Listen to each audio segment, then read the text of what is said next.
Welcome, fellow castators, to the GasMask podcast. Yeah, I know what the show's called. That's right. We're watching the third and final Republican primary presidential debate. I think it's the final one. I think that's how this works. I'm here with Jensen, and I might be here with Micah, hopefully. A critical test in the That's the race plan. for the White House. 5 Republicans battling to become their party's 2024 presidential nominee. The candidates ready to make their case on why they're prepared to be commander-in-chief amid 2 wars on the world stage, how they plan to tackle stubborn inflation, and how they can unite a deeply divided electorate. Who is best to take on President Biden? And can Literally any of them anyone. first beat former President Anyone. Trump, who's far ahead in the polls? The candidates are here. Florida Governor Ron DeSantis, former UN Ambassador Nikki Haley, entrepreneur Vivek Ramaswamy, former New Jersey Governor Chris Christie, and South Carolina Senator Tim Scott. From NBC News, the Republican presidential debate. Live from the Adrian Arst Center in Miami, Florida. Looks like we lost Burgum and Pence. Thank God I didn't want to look at Pence's face. Hopefully mean less bitter arguing. Good evening, everyone. Welcome to the Republican presidential There will debate. be I'm enough shade Lester from Holt, Christie. anchor of NBC Nightly News. Good evening. I'm Kristen Welker, moderator of NBC's Meet the Press. Hello, I'm Hugh Hewitt, host of Salem Radio's The Hugh Hewitt Show. We are now just 68 days from the Iowa caucuses. I'm experiencing when lag. Republican It's weird. Yeah, and me too. primary voters will begin to Oh, determine I guess their that's a them party's problem, nominee then. for president. Tonight, we'll question 5 candidates seeking that nomination on how they're best prepared to be commander-in-chief, and of course, how best to bring down prices. Yeah, the video's impacting behind. Americans across the country. We have 2 hours for a serious debate on the Ha. issues that matter most to Republican voters. Serious Candidates will debate. have 1 minute and 30 seconds for answers and the opportunity for a closing statement. Follow-ups will be at the discretion of all of us at the table, the moderators. Invoking a candidate's name or policy does not necessarily mean the mentioned candidate is entitled to a response. We want to caution all the candidates not to interrupt or speak over your fellow debaters. If you talk over each other, the voters can't hear you. And given the critical issues we're facing specifically on the world stage, we want everyone to hear every word you have to say. Continued interruptions may result in loss of additional questions. And to our audience, please hold your applause so that the candidates can be heard. With that said, let's have a good debate. All right, our first question, the opening question, is one for all of you. They're really funny Donald this Trump so is the first far. ex-president in more than 100 years to Yep. Like any of that's going to work out. remains popular among Republican primary voters as his legal challenges mount. Governor DeSantis, let me begin with you on this one. Speak to Republican voters who are supporting Donald Trump. Why should you and not him be the Republican nominee to face Joe Biden a year from now? I have the better This country is tan. in trouble, and the elites that have put us here, they don't care about you. They don't care that you're having to grapple with higher grocery prices or have higher gas prices. They don't care that your family's less secure because of the open border that's allowed drugs and even terrorists to come into this country. Well, I care. I am not going to sit idly by and let this country continue its downward spiral. We need leadership, and we need it now. I'll take the hits. I'll take the arrows. I'll take the slings. Because ultimately, it's not about me. It's about you. I will fight for you. I will make sure to lead this country's revival, and I will win for you and your family. Actions speak louder than words. We don't have time for excuses, and it's not something that we're going to be able to have all these distractions. As a veteran, I will get the job done. Now, if you look where we are now, it's a lot different than we were in 2016. And Donald Trump's a lot different guy than he was in 2016. He owes it to you to be on this stage and explain why he should get another chance. He should explain why he didn't have Mexico pay for the border wall. He should explain why he racked up so much debt. He should explain why he didn't drain the swamp. And he said Republicans were going to get tired of winning. Well, we saw last night I'm sick of Republicans losing. In Florida, I showed how it's done. 1 year ago here, we want a historic victory, including a massive landslide right here in Miami-Dade County. That's how we have to do it. So I promise you this, as the nominee, next November I'll get the job done, and as president, I will deliver your time for is you. up. Let me turn to Ambassador Haley. Audience, let me turn to Ambassador Haley. Why you and not the former president? Oh, he didn't Well, I do think you the look at grimace the fact that tonight. We're almost $34 trillion in debt. 60% of There's still Americans time are living for the paycheck to grimace. paycheck. 50% of American families can't afford diapers. 1 in 6 American families can't pay their utility bills. You have parents who are worried about what's being said or taught to their child in the classroom. There's no transparency. We have anti-Semitism all over our college campuses, and students feel unsafe. You've got an open border where terrorists can come through, and we've got wars happening all over us, and there are dangers around us. You know, everybody wants to talk about President Trump. Well, I can talk about President Trump. I can tell you that I think he was the right president at the right time. I don't think he's the right president now. I think that No he put bias us there. $8 trillion in debt, and our kids are never going to forgive us for that. I think the fact that he used to be right on Ukraine and foreign issues, now he's getting weak in the knees and trying to be friendly again. I think that we've got to go back to the fact that we can't live in the past. We can't live in other headlines. We've got to start focusing on That what's is the gonna first make time I have America heard strong someone and complain proud. that Trump And is that's what too I'm focused friendly. on doing. Let's make sure we pay down our debt. Yeah, I think we since need an when? accountant in the White House. Let's make sure that we have transparency in the classroom. As a mom, I know what that means. Let's make sure we secure our borders so that our families are safe. Let's get crime down, because our families want to know that they can be safe no matter where they go. And as the wife of a combat veteran, I will tell you, a military needs to know we have our back, and we need to make sure that America is strong. Ambassador, thank you very much. And,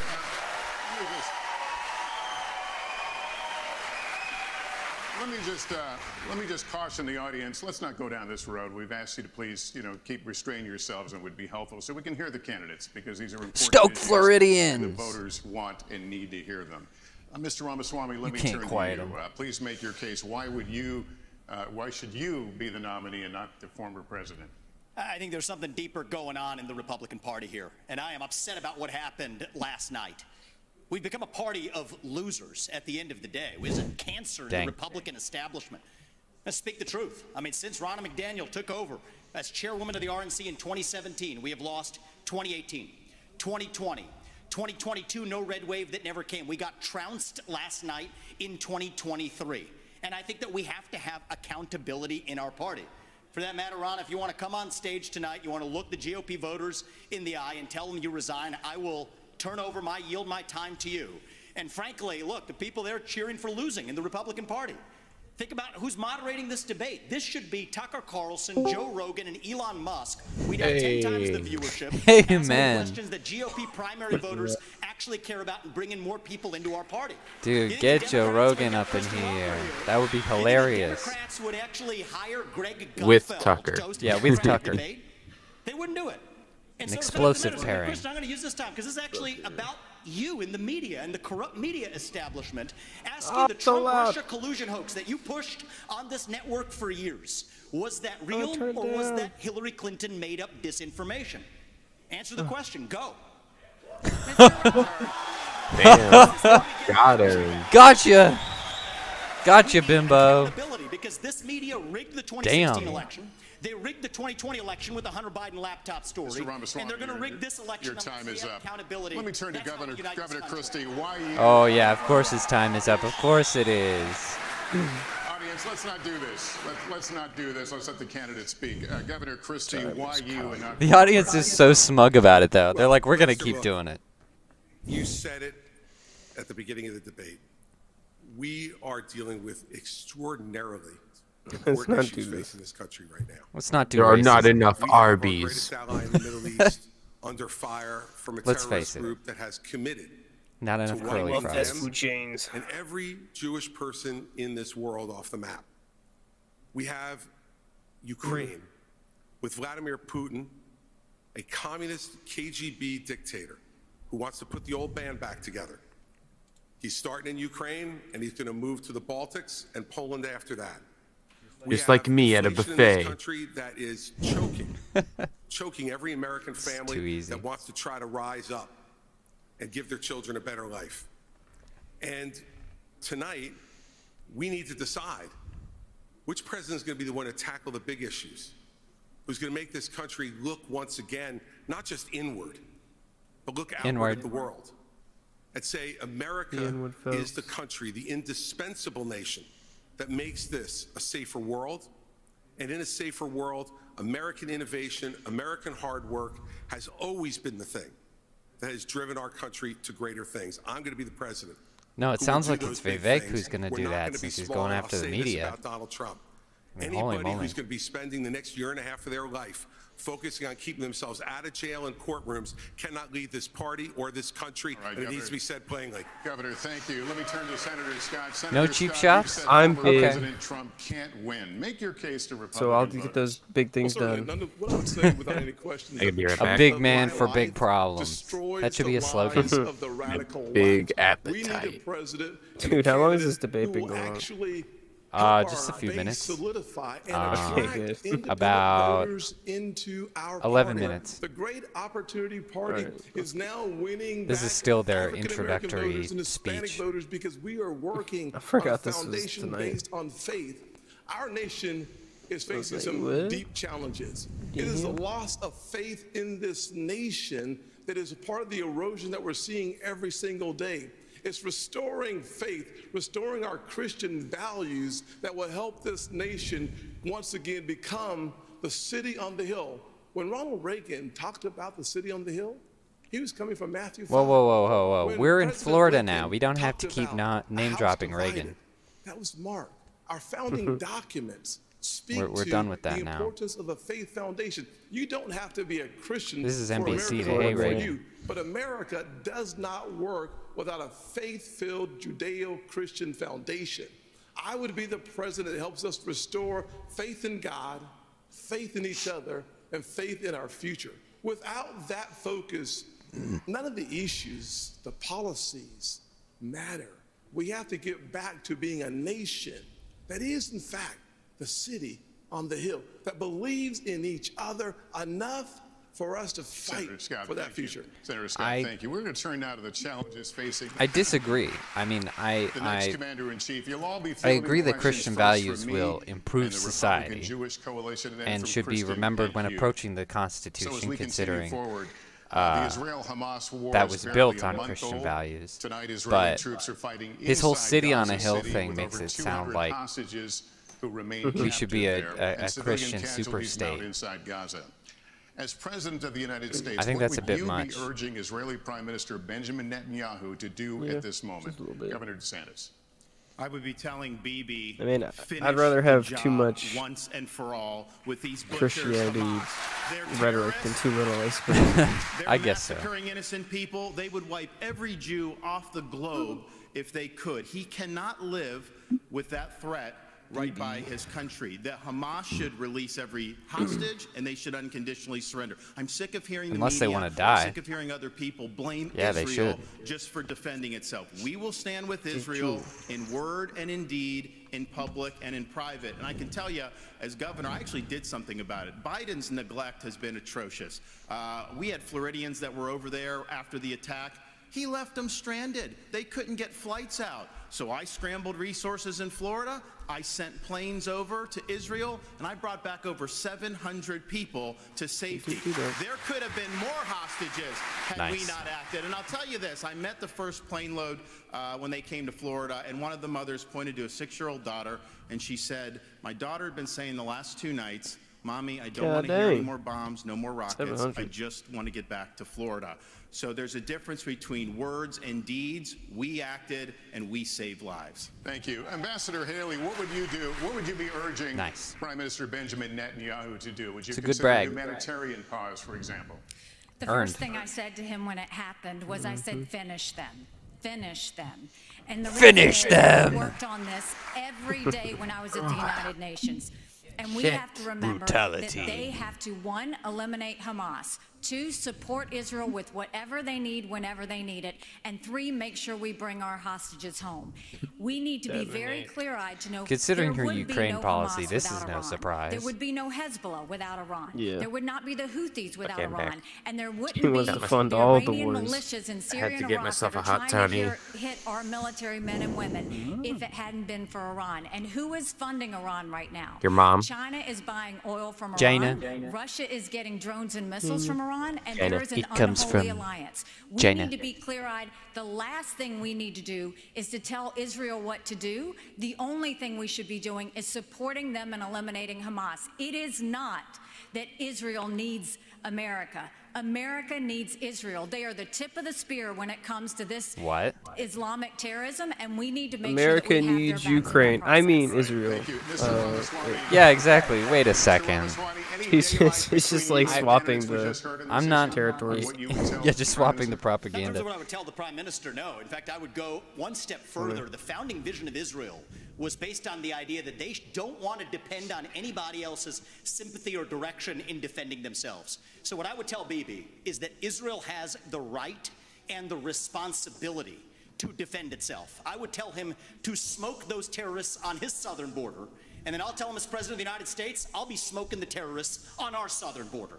That's his responsibility. This is our responsibility. That's how we move forward. But I want to be careful to avoid making the mistakes from the neocon establishment of the past. Corrupt politicians in both parties spent trillions, killed millions, made billions for themselves in places like Iraq and Afghanistan, fighting wars that sent thousands of our sons and daughters, people my age, to die in wars that did not advance anyone's interests, adding $7 trillion to our national debt. And Joe Biden sold off our foreign policy. Joe Biden's son, Hunter Biden, got a $5 million bribe from Ukraine. That's why we're sending $200 billion back to that same country. The fact of the matter is the Republican Party is not that much better. You have the likes of Nikki Haley, who stepped down from her time at the UN. Bankrupt or in debt was her family. Then she becomes a military contractor. She joins the board of Boeing and otherwise, and is now a multimillionaire. So I think that that's wrong when Republicans do it or Democrats Yo. do it. That's the choice we face. Went Do for you the want jugular. a leader from a different generation who's going to put this country first, or do you want Dick Cheney in 3-inch heels? All right, In Mr. which case we've got Ramaswamy. Oh my God. Senator, same question to you about you're the president, you're on the phone in the Oval Office with the Prime Minister. Dude, look at the you're ladies telling whispering back there. But number That's one, hilarious. She just got roasted. Dude. Not only do you have the responsibility and the right to wipe Hamas off of the map. Vivek was so right. We will support It almost you. hurt. We'll be there with Like, you. We'll stand damn. shoulder to shoulder. There will be no daylight. But I would change the station a little bit, though, and head back home to America. I would say to President Biden, diplomacy only is a weak strategy. Appeasement leads to war. From President Obama to President Biden, Obama sent millions to Iran. Frankly, President Biden has sent billions to Iran. That is why I've said that there's blood dripping from the hands of President Obama and President Biden. I would tell President Biden with great clarity, Ambush. if you want to stop the 40+ attacks on military personnel in the Middle East, you have to strike in Iran. If you want to make a difference, you cannot just straight in the continue camera. to have strikes in Syria on Oh, yeah. warehouses. Oh, my You gosh. actually have to Don't look at cut me. off the head of the snake, and the head of the snake is Iran and not simply their proxies. In order for us to have a powerful response from America, we have to be in a position of strength. As President of the So United his States, position my foreign is policy nuke is Iran? simple. You cannot negotiate. I mean, you have to destroy it. based. All right, Senator Scott, thank you. Based Governor take, Christie, I wanna like get it. you to weigh in here. Explode Iran. Lester, I want you to weigh in here. big and serious. Oh no! Oh my gosh. Thing I would say Got to him. Prime Minister Netanyahu Amazing. is pretty simple. Oh, America is man. here. No matter what it is you need at any time. Dude, you are to brave for preserve letting that the state of joke Israel. go. Dude, that was Remember that ace. Hamas's main goal is to get rid of Israel, is to get Israel absolutely off the map. Now, there are three things I think I would say to him when he asked for advice. The first I would say is that it is absolutely your obligation to protect the territorial integrity of Israel. Secondly, to make sure you protect the security and the safety of your people. Every time something happens to compromise either one of those things, it creates greater unrest in the entire region. Second, you must go in and make sure that Hamas can never do this again. The fact is that take their legs. You're gonna tell them what to do. Community failed. Take their legs. They failed, and they failed the people of the state of Israel. And so we need to work closely and better together to make sure, one, that they're degraded, and two, that we know everything that's going on inside the Gaza Strip when it's going on, so that something like this can't happen to kill 1,400 individuals again. And the third thing is to keep your eye on the ball. Make sure that we well, our continue to intelligence isolate is Iran, pretty good. work We just with the ignored it reasonable nations in the Middle East, the other Arab nations, and shielded who it wanna from the partner with public. you, and make sure that we continue to isolate Iran so that their only friends in the world are the part It wasn't of like the evil America forces, didn't know. China, Russia, Iran, and North Governor Korea. Christie, thank you very much. And we're going to continue in this vein right now with a question from Matthew Brooks, the CEO of the Republican Jewish Coalition, a partner of the Republican National Committee in this debate. Here it is. Given attacks by Iranian-backed proxy groups on U.S. military bases in Syria and Iraq, attacks that have wounded approximately 24 of our U.S. servicemen, do you support the use of military force by the United States against Iran? Governor Haley, would you please answer that? Yes, I think Tim Scott has already answered that. And I don't wear them unless you can run in them. He's way ahead of him. The second thing that I will say is I wear heels. They're not for a fashion statement. They're for ammunition. What we need to be doing for Iraq and Syria is, first of all, the Does she have bullets idea in that the our heels? men and women could be targeted. I mean, and that we've allowed almost are they actually 100 hits magazines? to happen under Biden's They're guns. watch is unthinkable. They're gun we heels. need to understand this is Iran giving the green light, telling them what to do. That would be insane. And we Like a shouldn't be freaking doing James something Bond like weapon. what Joe Biden has done. Military we need to go and contractors. take out their infrastructure that they are using to make those strikes with, so they can never do it again. Iran responds to strength. You punch them one and you punch them hard, and they will back Punch them in off. the But what balls. we don't need is Biden falling all over That's what I'm himself to get saying. back in the Iran deal. Him giving $6 billion Take their to balls. get 5 Take their hostages home. legs. Him telling Netanyahu What can they do now then? that he needs a pause or a ceasefire. True. We don't need him going and sitting there tiptoeing around Iran because he thinks they're going to do something. You don't respond to an enemy and a terrorist with fear. You respond with strength. When you do that, that's when the world pays attention, and that's when Iran stops. Thank you. Governor DeSantis, if I can continue with you. Just today, Very the U.S. safe launched answer. another one of Very its limited unspecific. airstrikes against targets in Syria, this time Iranian-linked facility. How far would you go militarily to hold Iran he's grinding. accountable? Well, first, Matt, thanks for your question, and I appreciate what you've done over the last month. I know it's been very difficult for the community, and appreciate you guys rallying together in difficult times. I actually served in Iraq back in the day, and we had Al-Qaeda in Iraq. You had Shia militias that were funded by Iran. Man, he that were keeps killing bragging, but hundreds it's and also hundreds like of legit US brags, troops. so And as I can't be upset about it. I am You know, I not killed going a few to put terrorists our back in my day. troops in Yeah, harm's exactly. way unless you're willing Like, to well, I defend can't fault them you with for that. everything you have. Biden has them out there. They're sitting ducks. He's doing glancing blows. That's just inviting more attacks from the Iranians. I would say you harm a hair on the head of an American service member, and you are going to have hell to pay. We are not just going to sit there and let our service members be sitting ducks, and that's true whether it's Iran or whether it's any country on the world. We have to be strong, and we have to defend the people who defend us. All right, thank you, Governor. Now our second and final question from Matthew Brooks of the Republican Jewish Coalition. Please watch. The Jews have a question. Jewish students across the country are Jew threatened students. I like under money. attack. What do you Judens. say to Jewish students on college campuses who feel unsafe given the dramatic rise in anti-Semitism? If any Jewish And what people do in you America are say going to feel to unsafe, university yeah, it would be presidents college and students. presidents who have not Yeah, met just the fight moral back. clarity moment to up. forcefully condemn Hamas terrorism? Mr. Ramaswamy, would you like to take that one? Absolutely. I think the scourge of anti-Semitism across this country, including at places like my alma maters and places like Brooklyn Bridge in New York, it's sad to see, but here's what history teaches us. Anti-Semitism is a symptom of a deeper cancer in a country and a society that is lost, and we are lost. Several years ago when I wrote my first book, Woke Inc., I was talking about they were chanting death to America.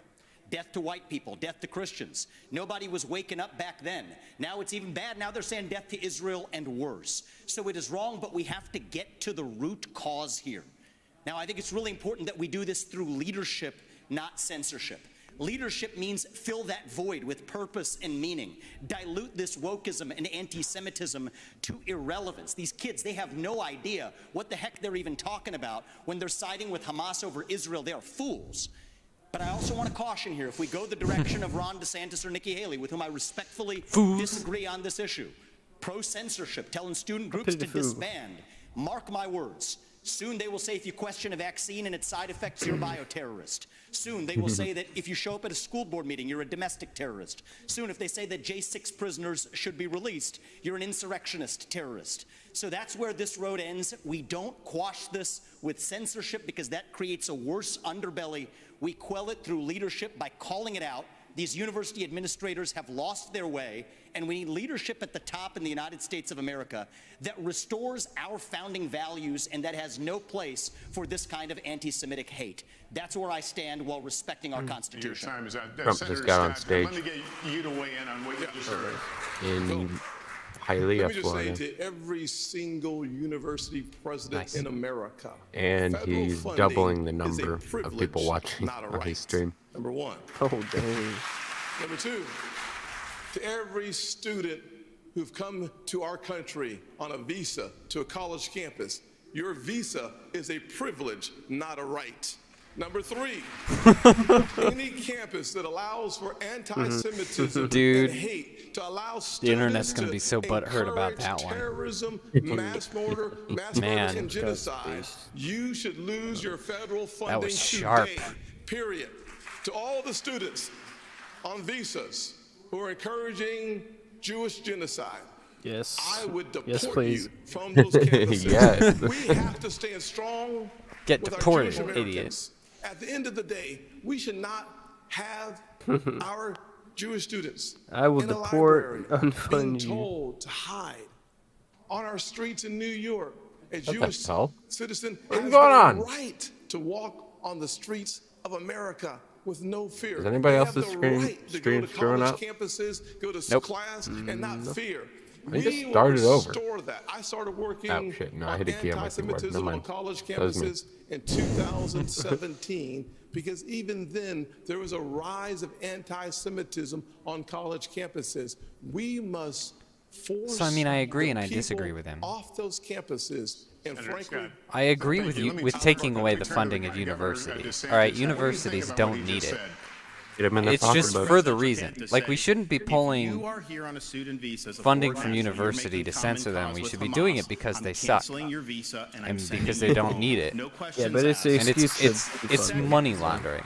I have friends So here I in agree, Florida but who you know. their kids do not feel safe even Also, going I to don't university know campus about at all outside of the state of Florida. You have deporting Jewish students fleeing for their lives people. at Cooper Union. Deporting Joe students. Biden should have I the mean, Department of Justice on these college campuses and if they're holding like the universities ringleader of a accountable for protest, civil rights I could violations. see that. When you should not have money But otherwise, going I to these don't places.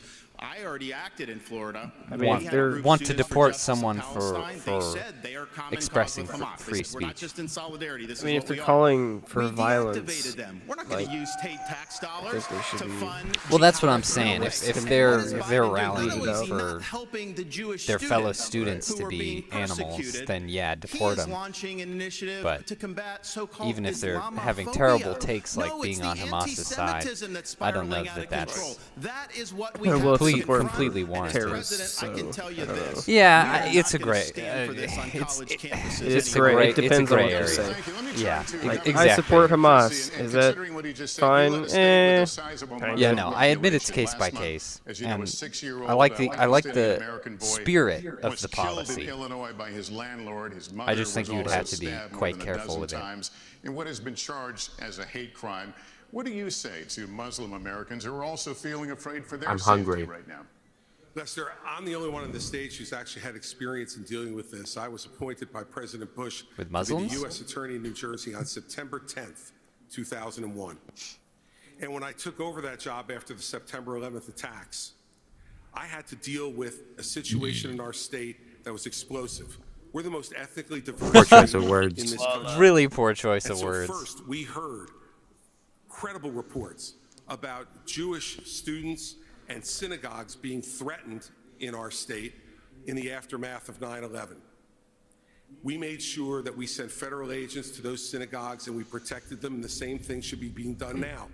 At the very same time, I personally went from mosque to mosque in New Jersey. I could really go for some barbecue and met right now. with the leaders of those mosques and with the members of the mosques. And I said to them, law enforcement is on your side to protect you, Or like a sloppy regardless of your Joe. religion, if you are Pulled going to pork comply with the law. sandwich.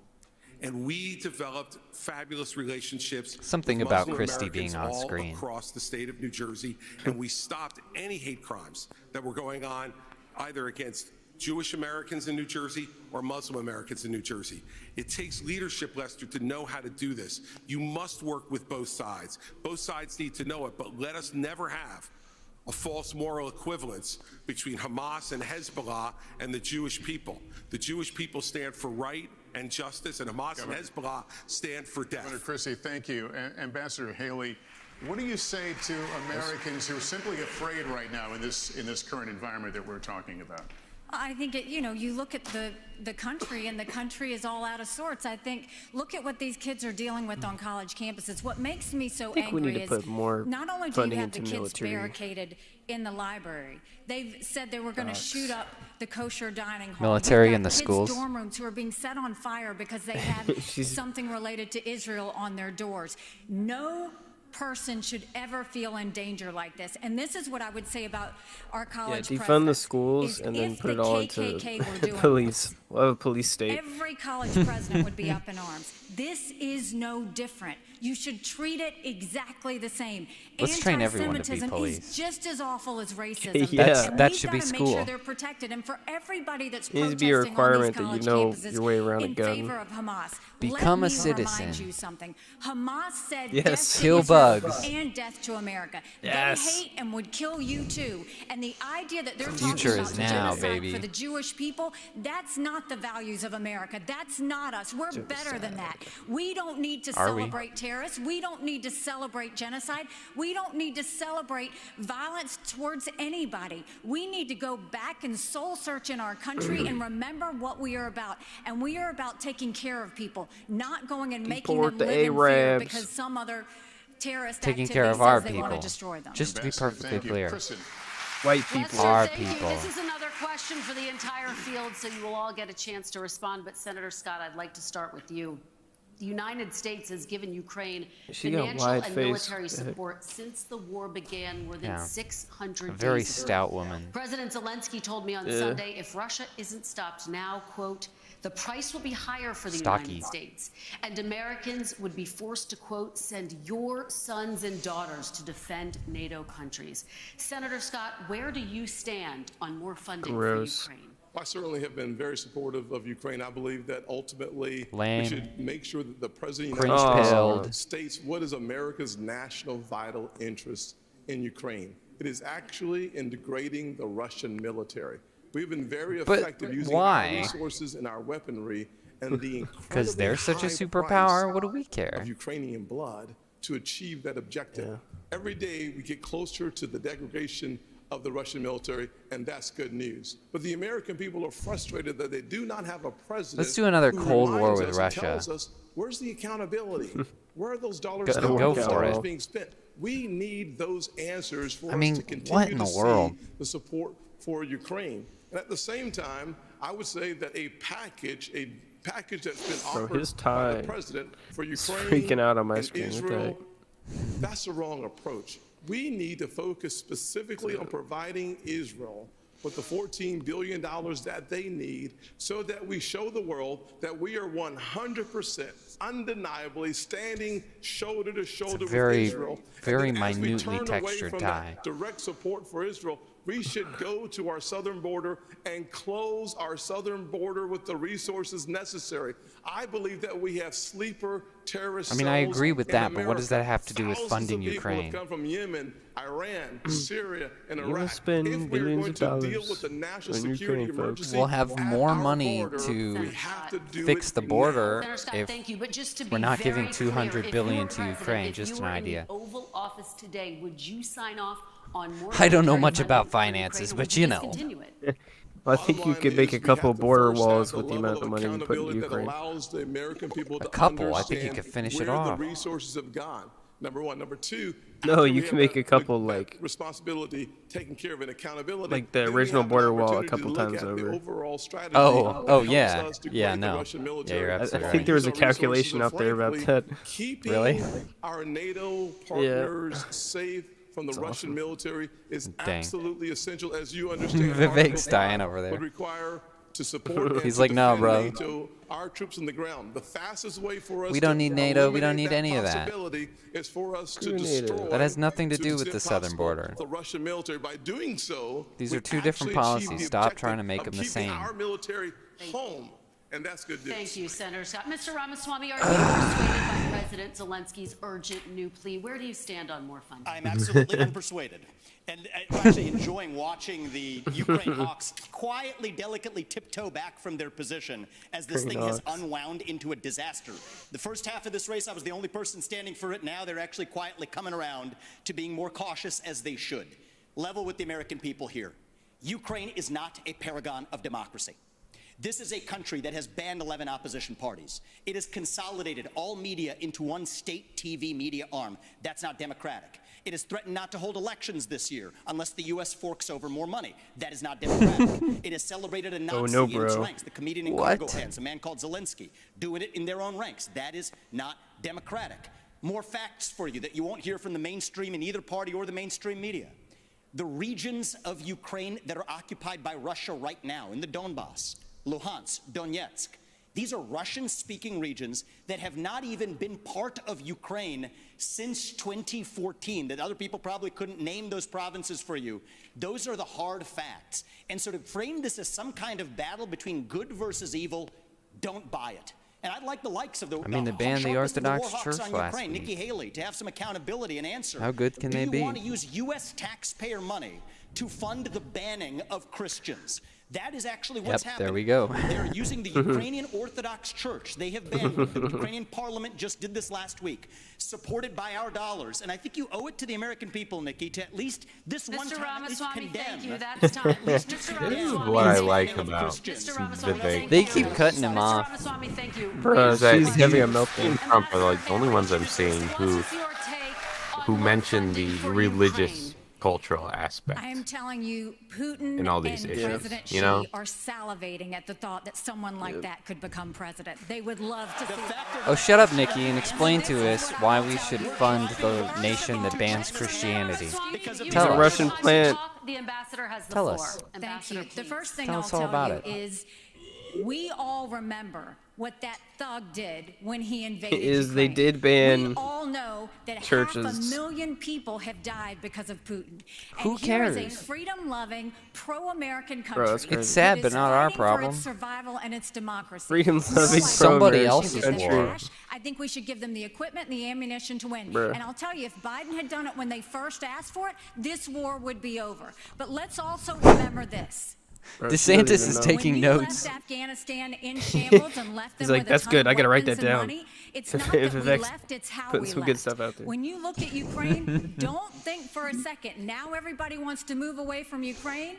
They'll want to move away from Israel a year from now. America can never be so Oh, that's a arrogant to weak think we don't need argument. friends. After 9/11, we needed a lot of Israel friends. and handle Ukraine it. are the Now is same time to get thing. partnerships. This unholy alliance between Russia, Ukraine, That and wasn't China your is argument real. when the There whole is a Israel reason the thing wasn't a Taiwanese thing a few want weeks us to ago. support Like, the Ukrainians. It's because they know that make that China's argument coming without after them Israel. next. There is a reason Ukrainians want us to support Israelis, because they know It's a that if fallacy. Iran wins, Russia wins. Ambassador. We Do have not to see appreciate the that. combination of the three. Ambassador, thank you. Governor Christie, what is your take? Yeah, she totally didn't How answer the long question. should Americans be expected to help fund the war in Ukraine? Kirsten, let's remember the last time that we turned our back on a shooting war in Europe. 1 billion years. It bought us just a couple of years. And then 500,000 Americans were killed in Europe to defeat Hitler. This is not a Oh, choice. come on. This is Bro, the price World War we pay II for being the happened. It leaders was of the crazy. free Oh world. my gosh. And the fact is, this alliance This is the same is thing, not totally. just That's with what you Russia say and when you're China. losing an argument. Governor Hitler. Haley knows this. Hitler. You don't want Iran Hitler is to in the middle fire. of this as well, and so is North Korea. You don't want to be like And they're Hitler. all working to support Russia right now. And the reason Please. they're doing it is because dictators work This is not the same. together. It's not the same. People who believe in democracy work together. We must stand But with all of those the that are Ukraine standing up for democracy. leadership and is like a freedom in this world. dictatorship. And by the way, let's remind everybody of this. Nikki In Haley can't stop looking at the 1992, camera. This It's country funny. made a promise to Ukraine. We said if you return nuclear missiles Keeps that were catching part her of the eye. old Soviet Union to Russia, and they invade you, we will protect you. An American promise that's 31 years old is no different than an American promise that's made tonight on this stage. We need to stand by it. And those of us who forget history are doomed to repeat it. And So both Christie and Haley's arguments are conflating Ukraine to things that are objectively not the same. just shows the immaturity of the approach. Governor Christie, thank you. Governor Israel, DeSantis, Hitler, I want you to weigh in on this Putin. idea. Are you concerned that this could become a wider war if Putin is It's not money stopped laundering, now? plain and Well, simple. any suggestion by Zelensky or anyone else that we're going to eventually have U.S. troops there, I can tell the American people when I'm president that will not happen. We are not going to send your sons and daughters to Ukraine. I am going to send troops to our southern border. If you look at the threats that we face, terrorists have come Thank in you. through our Yeah. southern border. I'm going to shut None it of down. us wanna I'm gonna fight in have the Ukraine. military, and I'm going to deport the people who've come, particularly under Biden, who've come from the Middle East, come from all these places. Now, Biden wants $105 billion. 60, most of that's Ukraine, including some of it going to pay pensions for bureaucrats and salaries. That is a totally ridiculous use of American tax dollars. He says he has money for border to try to do, and the media repeat that. When you look at it, what most of the money is money to process more illegal aliens into this country. How is that solving the problem? That's making the problem worse. And what does he do for the Indo-Pacific? A pittance. That is the top threat that we face. We need to bring this war to an end. We need the Europeans to step up and do their fair share. We need to get serious about the top threat Fight that your this own country war. faces, which is the Chinese Communist Party. So if I may Thank you, respond Governor. to the Ukraine Exactly. If you're going to be scared of any superpower, keep your eye on the Chinese, not To Russia. what many people are calling the new Cold War with China. And I remind the audience that it's important for Who is our this visitors guy? at home to be able to hear you, and especially for the people in I haven't even Beijing seen to this hear guy. you. Many Republicans believe that the Chinese Communist Party and General Secretary Xi is an existential threat to the United States. The flashpoint is Taiwan. For decades and Something decades, wrong. the American military, but Something primarily wrong. the United Low. States Navy, has determined More money laundering in from China Taiwan. to Let's the island state of go. Taiwan. But Ronald Reagan's Navy of 600 ships is gone. Now, the question to you is, and I'll start with you, Ambassador Haley, because you were in President Trump's cabinet. His goal was a 355-ship Navy. That's what he pushed for. He got to 300. It's now at 291. Is that big enough to deter and, if necessary, defeat an invasion of Taiwan? China has the largest naval fleet in the world. They have 350 ships. They'll have 400 ships in 2 years. We won't even have 350 ships in 2 decades. But they're short. China has built up their military. Technically. It's not just land, But, Your air, Honor, and they're sea. short. They're doing cyber. They're Your doing artificial Honor. intelligence. They're doing space. see, America needs to modernize their average our penis military. size is We need to do 2 everything we inches. can. The first thing is you go and you make sure you have the backs of Ukraine. That's why the Taiwanese want us to support Ukraine, because they know that sends the Go, what biggest to the back message of to Ukraine? China. The second thing is we go to China and we start being tough on Jaina. them. No more sales of our American soil to China, and let's take back what they've already stolen. Then you go and you to the universities. No more having millions of dollars go to our universities. Then we will go and end all No more China. formal trade relations with China until they stop murdering Americans from fentanyl, something Ron has yet to say that he's going to do. And then we modernize our military. When we I mean, he's strengthen against our China, military, so it's like, when wait. we modernize it with It's the kind of a focus of given. cyber, artificial intelligence, and space, That when was we not the make dig sure you that thought we it have was. the backs of our friends, whether it's in Israel, whether it's in Ukraine, and we should be arming Taiwan. Ukraine, make sure they have the equipment our they closest need. friends. Make sure they have the training they need. She was almost right, and then she just completely fell off. Let's make sure that we show it by making sure they have the My equipment gosh. they need. Governor DeSantis, This is like one of the most liberal Republicans I've ever seen. It's going to go down perhaps as low as 280. Like, what Is in it the enough? world? And what would you build if you were going to build more? Whose interest Not does she enough. have We in mind have to exactly? have the ability to back up a strategy of denial of President Xi's ambitions. Her And own if China's interests. able to be the world's leading superpower, that will affect you and your family in ways that are going to be very bad. They will export authoritarianism all around the world as the cost Delete of doing China. business. They will impose things like social credit scores and internet monitoring. So this is, to this generation, what the Soviet Union was to the post-World War II generation. I've already released a plan. We're going to get to 355 ships at the end of the first term, 385 ships you at the end released of a the second plan? term, but we're going to have a path to Promises, 600 promises. ships Write that over the down. next Dude, this 20 guy's- years. I think the future of guy's freedom got is going to be spreadsheets. determined in the Indo-Pacific. We have a strategy not with not just military, I have a plan, but folks. decoupling from the economy and fighting them here at Loves. home with their cultural. You know, Ambassador Haley said somehow I wasn't doing. She welcomed Tommy them into did those South sheets up. Carolina, gave them land None of near these a candidates military know how to base, use Excel. wrote the Chinese ambassador a love letter saying what a great friend they were. That was like their #1 way to do economic development. In Florida, I banned China. See, that's how you do it big. That's how you do it. Universities, and we kicked the Confucius Institutes out of our universities. We've recognized the threat, and we've acted swiftly and She's decisively. got that pen. Senator She's Scott, like, you've I been want in it. the Congress since 2011. Defense spending has fallen over that entire period of time. Where are we going to get the money, and what would you build, and what kind of ships to deter China from attacking Taiwan? Show me Two the major problems money. with the question. Number one, we do not have currently a defense industrial bank to allow us to have the kind of production that we need in order to keep America safe. Frankly, if You're we right. were Let's not do more prepared to money fight laundering. and engage in 3 We continents need to at the print same more time. money. Think about where we are today. Let's put it In through the Middle banks. East, we are in the midst of trying to back our And strongest get a ally. very In lucrative war Eastern Europe, going. we've Come seen on, our guys. resources and our weaponry help degrade the Russian military. The Indo-Pacific, we have real challenges. So this stream has long-term 70,000 threat, the watching. long-term threat Trump's is China. has Immediate threat is our 126. southern border.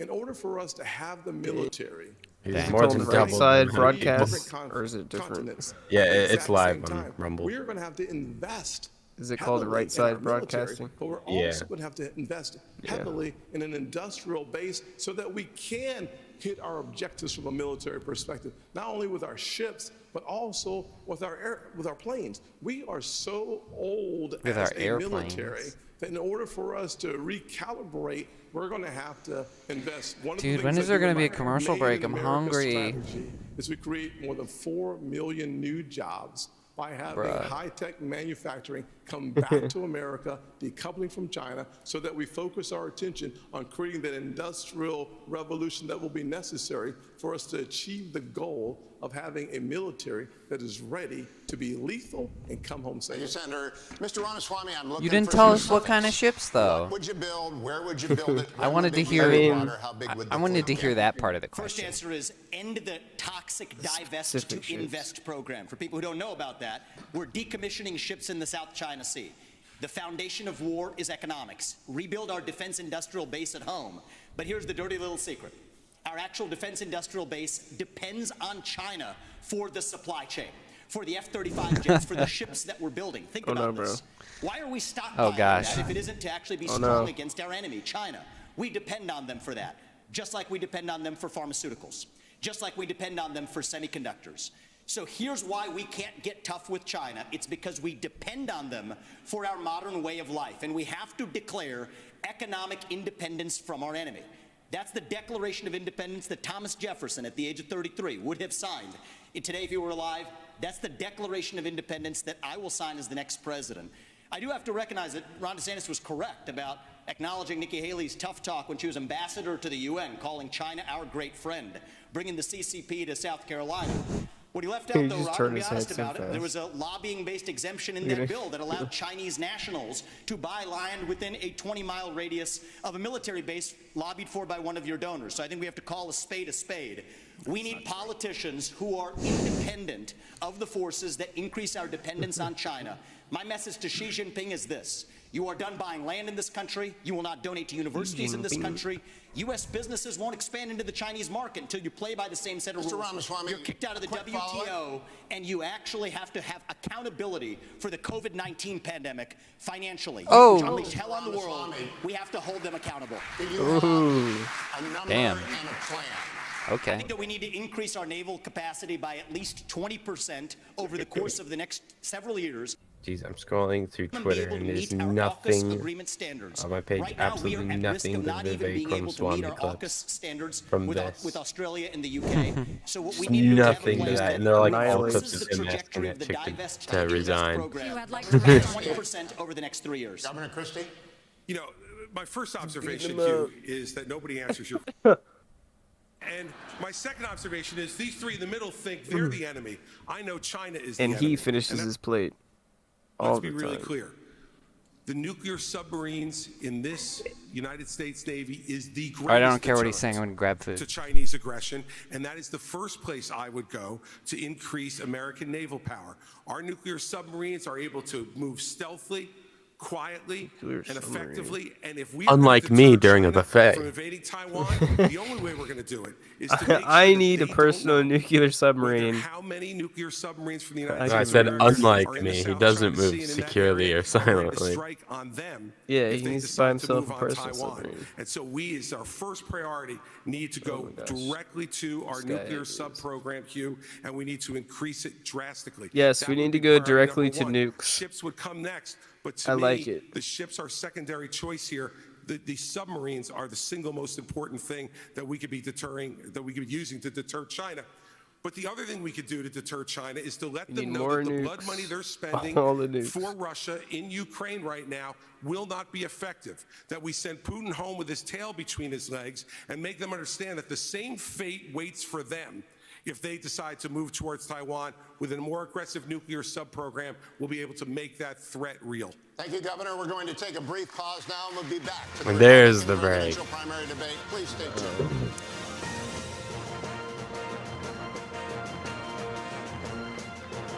What a stupid idiot. The break just happened. The break. He's off to have a snack. Christy off to the buffet line. All right, off to the buffet line. What'd I miss? Nothing. Christy said he wanted to more invest nuclear in, subs. Yeah, more nuclear subs. And now he's off to the buffet line. He's talking about quickly and stealthily off to the snack bar. Getting more nukes. Okay. See what Trump's talking about. Is this the right stream? I clicked on it. It's not doing anything. What the heck? Feature Donald Trump.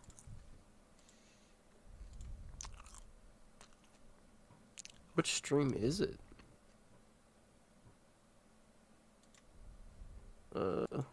I would never make that prediction. It's too horrible. Oh, he's making fun of Biden right now. Trump is. To World War III, and only for one reason.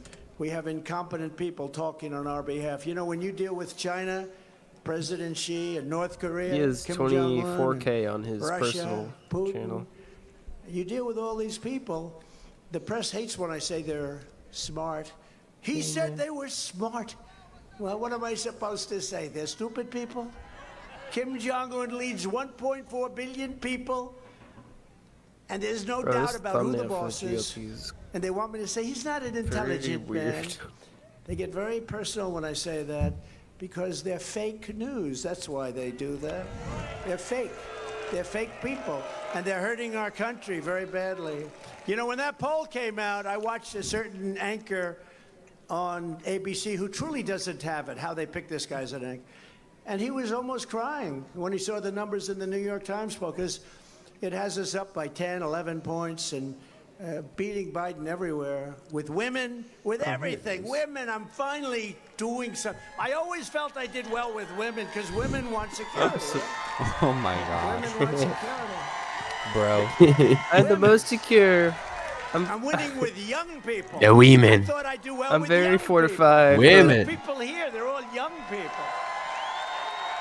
Well, it makes sense that he'd say that because historically women are more sympathetic and They're young people. Look at more that. commonly vote. So Yeah, sure, but we're doing well with more that. commonly And this guy was they up more on yes, ABC, and liberal he was too. saying, do you know what this means? You know, yeah. But it they more means we're gonna commonly have vote soft Democratic borders, great education, you're gonna be because able they're to more buy a house, liberal we're gonna and have interest sympathetic rates come because down. they're women. We're gonna have a great Men more military, commonly we're gonna vote have safety Republican and security. because It means everything. hardened by It means we're life. gonna have Because a they country. work. Because you're not gonna have a because country they left. work want the and they're economy hard. to be This good. election, you're not gonna have a country left. So I'm telling you, this they can country's work going and to hell. provide. So It's going to it makes hell. sense You that know he it, would. we know Want it, fewer and I taxes hate on to that say it, paycheck. 'cause it's a very negative It makes thought, sense that what he we say. would, Look at the you front know, row judges. say Will that you stand up? he's These more people, they popular follow than me women all because over that's a really good They're the thing. greatest. But you know what? They But love saying a our lot. country. How many now? Tell me. So he's got 32, that's 24K on nothing his compared to personal, some. and then on this one it's 125. So he's got 65, 150,000 people 76, watching. 98. They are great. They love our country. And they must be doing very well because they travel all over the folks. place. Man, he looks You greasy. guys, he looks you like gotta be making a looks lot like of a money, baked right? chicken. Huh? Well, we Yeah, love bro, you too. sweating. Everybody Dang. here loves you too because you know what? Is it You that love lighting our or country, what? I and don't that's know. what we want.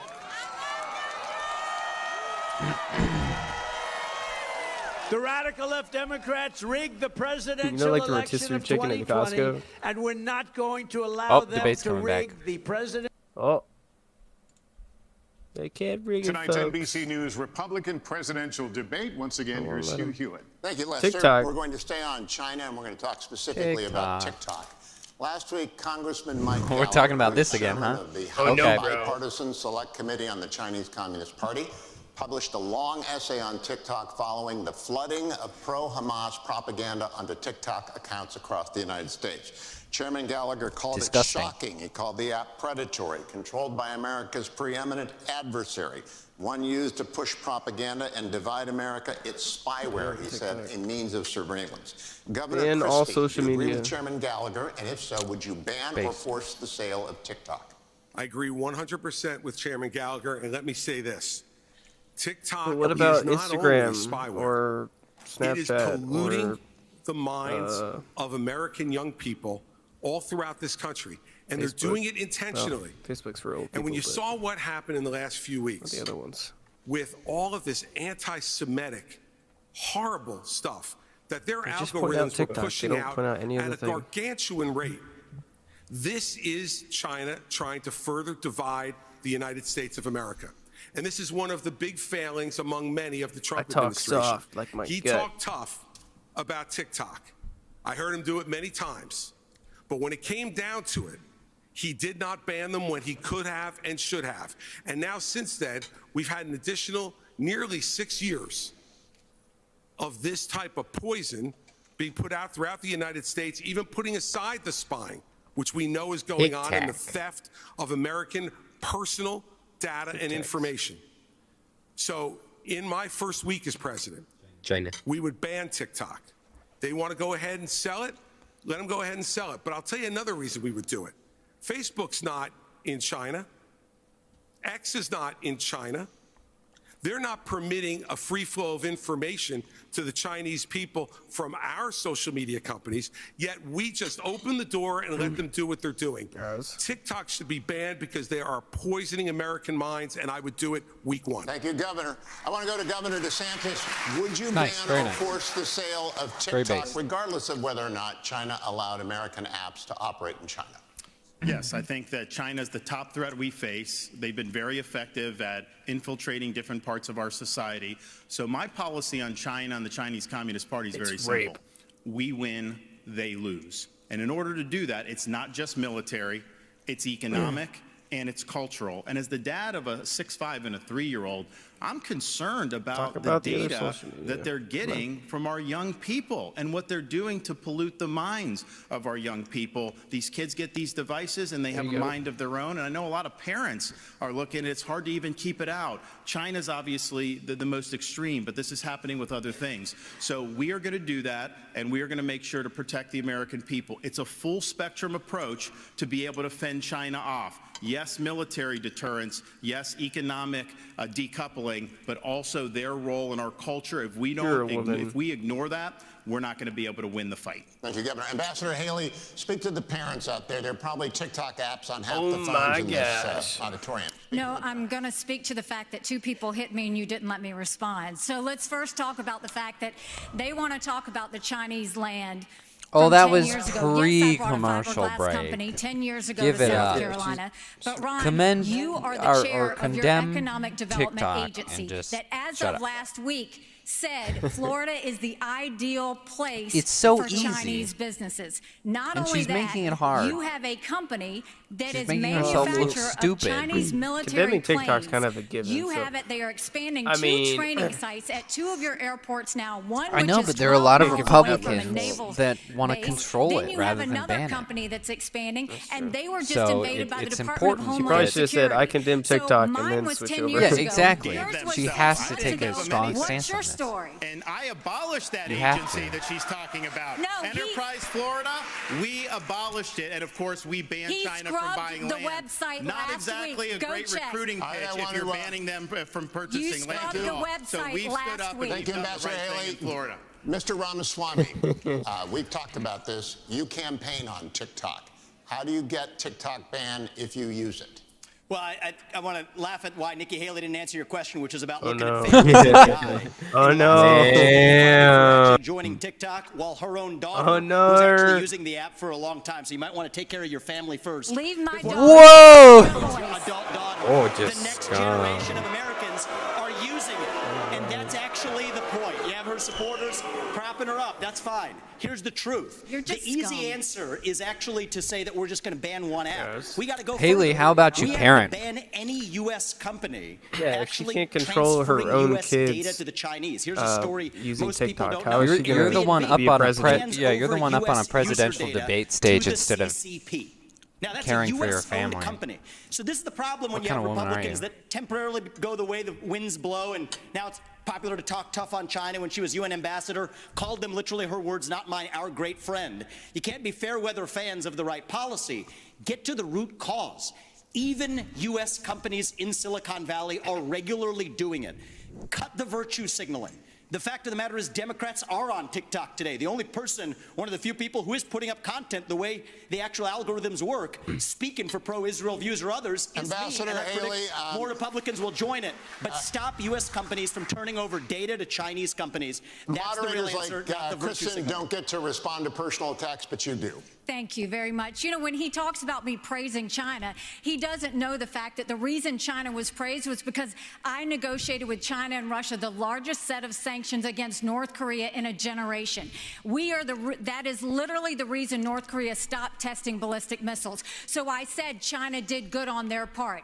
That was a negotiation Our you great could friend never is do. what you said, Nikki. Those are your words, not mine. And so just own up to it. You would never you can have been change able your to mind. get That's that allowed. negotiation But don't done. lie to the people about I what have you've said or what you've done in against South China Carolina. my You have brought entire them to South career at Carolina. the Ron is United right Nations. about that. Every day I fought China, and I did it Look at the by making actual sure hard no facts. one You could brought get them to this any country. agency heads in UN. I like that. I He's did just it by asking making her sure to be that mature. we called them out on human as a rights. I did it by politician. making sure that we held Like, them you can change your accountable mind, on but everything that they did. don't That's lie. the reason we got out of the Human Rights Council. That's Just the be an reason we adult, called them out. Nikki. And there's not been a How about day that? I haven't Nikki, stopped Senator reading Scott, wasn't it is your good foreign turn. policy Mr. experience with the millions you Ramaswamy. made Yeah, afterwards. black person. Everybody else is hanging on to the rules here, Mr. Ramaswamy. Senator Scott. Thank you. We should. I appreciate y'all clapping for me already. This is wonderful. Without any question. What we should do is ban TikTok, period. Now, we saw under former President Trump, he tried to ban TikTok twice, but was struck down by our federal courts. If you cannot ban TikTok, you should eliminate the Chinese presence on the app. Period. We also should provide, in my parents' Bill of Rights, we give parents the opportunity to give their kids permission under 14 to be on those apps. I think it's incredibly important for us as Americans to take back control of the information, especially of our kids. Where does it go? We should Since when know is the age that. of consent One of the ways that 14? we get to know that is by having a parental consent. But if we can eliminate TikTok, that is a first step.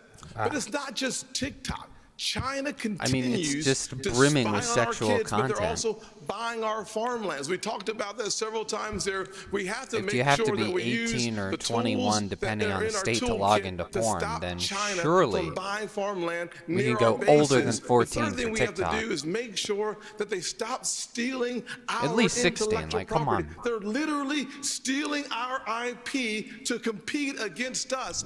My administration, we stopped that day one, and we start making sure that we create six-figure income for jobs made in America through my strategy. Kristen. Yeah. Hugh, thank you so much. We're now going to talk about Venezuela, where millions have fled political and economic turmoil. Many Venezuelan immigrants are settling right here in Florida. Former President Trump and President Biden have taken different approaches to Nicolas Maduro's regime with little result. Former President Trump put economic pressure on Venezuela and backed one of Maduro's rivals. President Biden temporarily eased sanctions to encourage electoral reforms. Governor DeSantis, do you see the political situation in Venezuela as a threat to the United States, and what would your approach be? We should never rely on Venezuela for oil like Biden has had to go beg. I'm going to unleash all of America's energy potential. On day one, I'm taking all the Biden regulations, the Green New Deal, ripping it up and throwing it in the trash can where it belongs. We're going to lower your gas prices. We're going to create jobs. We're going to lower energy costs. But we're also going to be more energy independent and secure. We'll choose Midland over Moscow. We'll choose the Marcellus over the Mullahs. And we'll choose Bakken over Beijing. That is good for America's national security. Biden's Green New Deal, that's good for Venezuela, it's good for Russia, it's good for Iran, and it's good for China. So I would turn the screws on the Venezuelan regime. I think it's a corrupt, dictatorial regime, and we should never go hat in hand begging for oil from them. Just to be clear, would you reimpose the sanctions? Yes, absolutely. Ambassador Haley, what would your approach be? You know, I stood on the Simon Boulevard To give Bridge money to the and Venezuelans. watched thousands of Venezuelans cross for You must hours give in the more hot money. sun holding their babies to get the one meal they might get that day going from Venezuela to Colombia. They were fleeing socialism and begging for freedom.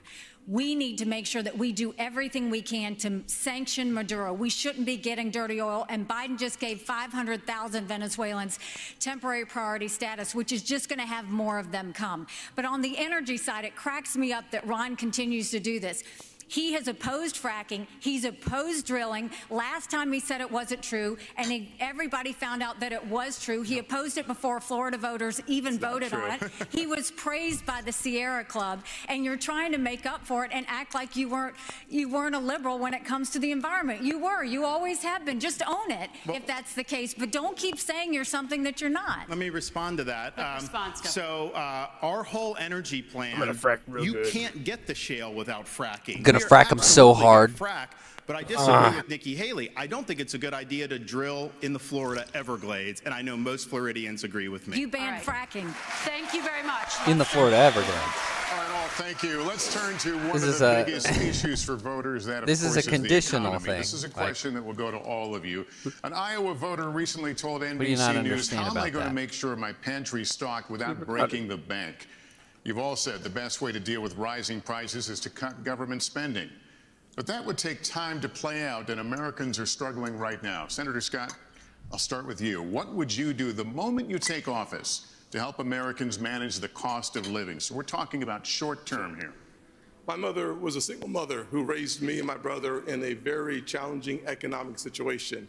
The first thing I can tell you is that when your gas prices are 40% higher right now than they were just a little over 2 years ago, that's not a problem for my mama. That was a crisis. The first thing I would do as President of the United States is I would sign the XL Keystone Pipeline and start seeing resources flow. Second thing I would do is make sure that there's certainty and predictability so that those folks who have the leases in our country would have the certainty and predictability to go ahead and become energy independent. We should focus not just on being energy independent, we should focus on being energy dominant. America is the home to more energy resources than any other country on the planet. We can reduce the price of energy, we can reduce the price of food and the price of electricity if we focus on my build here, don't borrow from China plan that is embedded. The Made in America strategy creates 10 million new jobs in 3 different areas. One is innovation. Second is the high-tech manufacturing. And the third is the energy economy. We have an opportunity as Americans to actually export the surplus energy that we create in our nation and disconnect from China and from murderous dictators and tyrants around the world. Your time is up, but let me just follow up. The idea of pumping gas, of turning on pipelines, that doesn't make gas cheaper that day. I'm talking about you become president. Like a few days. What can you do specifically to help people feel better about their situation? Question was a better little with smug. their Just a situation? little bit. Well, actually, it does, to be honest with you. The way that the economy works is it works on the ability to anticipate excess supply versus the demand. When that happens, confidence drives our prices down because we know there's going to be a greater surplus. When you allow for those who have leases to actually start drilling, to start using those leases for more energy excavation, you put our economy in the strongest position. And as a result of that, prices start going down. That is the kind of economy that, as President of the United States, I would lead this nation to making sure that we first use the resources in our own country and not going outside of our country in order to achieve our objective. You know, Proverbs 22:7 reminds us that the borrower is slave to the lender. We have become an indentured servant too often to countries like China. By having an energy economy, we start allowing this nation to once again return. Senator, thank you. Got to play that Christian ask the same card. question to Governor DeSantis. Can you give us some? You Gotta ticked play off it. a number of things a moment ago, but some specific examples of ways that would put people on a better economic footing right away. So I started off working minimum wage jobs. I did $6 an hour as an electrician's assistant. I worked all kinds of things to be able to get through school. And I did that because I believed in America, if you work hard and get the most out of your God-given ability, you can get ahead. And what's happening now, many of you are working hard and you're falling further and further behind. I've met people in Iowa, New Hampshire, and all across the country who've talked about all the burdens that they're facing with the rising prices. And I've heard from multiple people the same story. When they go grocery shopping, what they now do is they figure out what they have to take out of the cart once it's ringing up, because it rings up so much faster and so much higher at the cash register that they can't afford the full cart of groceries anymore. We have to restore the American dream in this country. What can you do on day one? Here's what I'm going to do. I'm going to take all the executive orders, the regulations, everything involving Bidenomics. I'm going to rip it up, and I'm going to throw it in the trash can on day one where it belongs. That is going to give the economy breathing room, and I'm also going to rein in the Federal Reserve. They have helped create, with their reckless monetary policy, what we have faced since the COVID-19 pandemic. They botched it. Congress botched it. Both parties are to blame. Fed should focus on stable prices. They are not an economic central planner for the American people. Governor, thank you. Mr. Ramaswamy, weigh in on this. Ways that you can improve people's financial condition in the short term. Right, and as a CEO, the economic question is core to my vision and policy prescription for this country. Increase the supply of everything. This is what he's been waiting for. It's the law of supplies and demand. Increase the supply of energy. That brings down the cost of energy, grows the economy. Drill, frack, burn coal, embrace nuclear. Increase the supply of labor in this country. His power level. Stop using our taxpayer money to pay people more to stay at home instead of to go to work. Increase the supply of housing. People don't talk about this one in the Republican Party. The land use restrictions are constricting the supply of housing. That's making housing more expensive for ordinary Americans across this country. So that's the true answer. And I think it takes a CEO in the White House who actually understands this to get this done. Because Americans at home, they know the Bidenomics is a lie. Prices are going up. Interest rates and mortgages to buy your home are going up. But wages have remained flat. That's the hard diagnosis for our economy. And this is about more than just our economy. I say this as a member of my generation. I'm 38 years old. I'm the youngest person ever to run for U.S. president as a Republican. The reason my generation has lost our sense of national pride, in part, is because people in my generation feel like the American dream isn't available to them. And part of the reason why is we burdened them with four-year college degrees that did not serve their head start on the American dream. People will be more proud of a country if we're all making more money in that country. This is how we revive national pride and You're our like, identity, I'm hungry. and it will take a CEO in the White House with zero-based budgeting, by the way, to take on the federal debt to get this Let me job turn done. to Governor Christie on that. Well, look, Lester, part of the very base, part very of the entire nice. premise of the question, and I agree with Tim on this, is absolutely If energy they is the can't, key to I this, because starve. it drives every one of those other prices. You know, now food gets to your grocery store, it gets trucked. And those truckers have to pay for fuel Get for the higher fuel trucked. prices.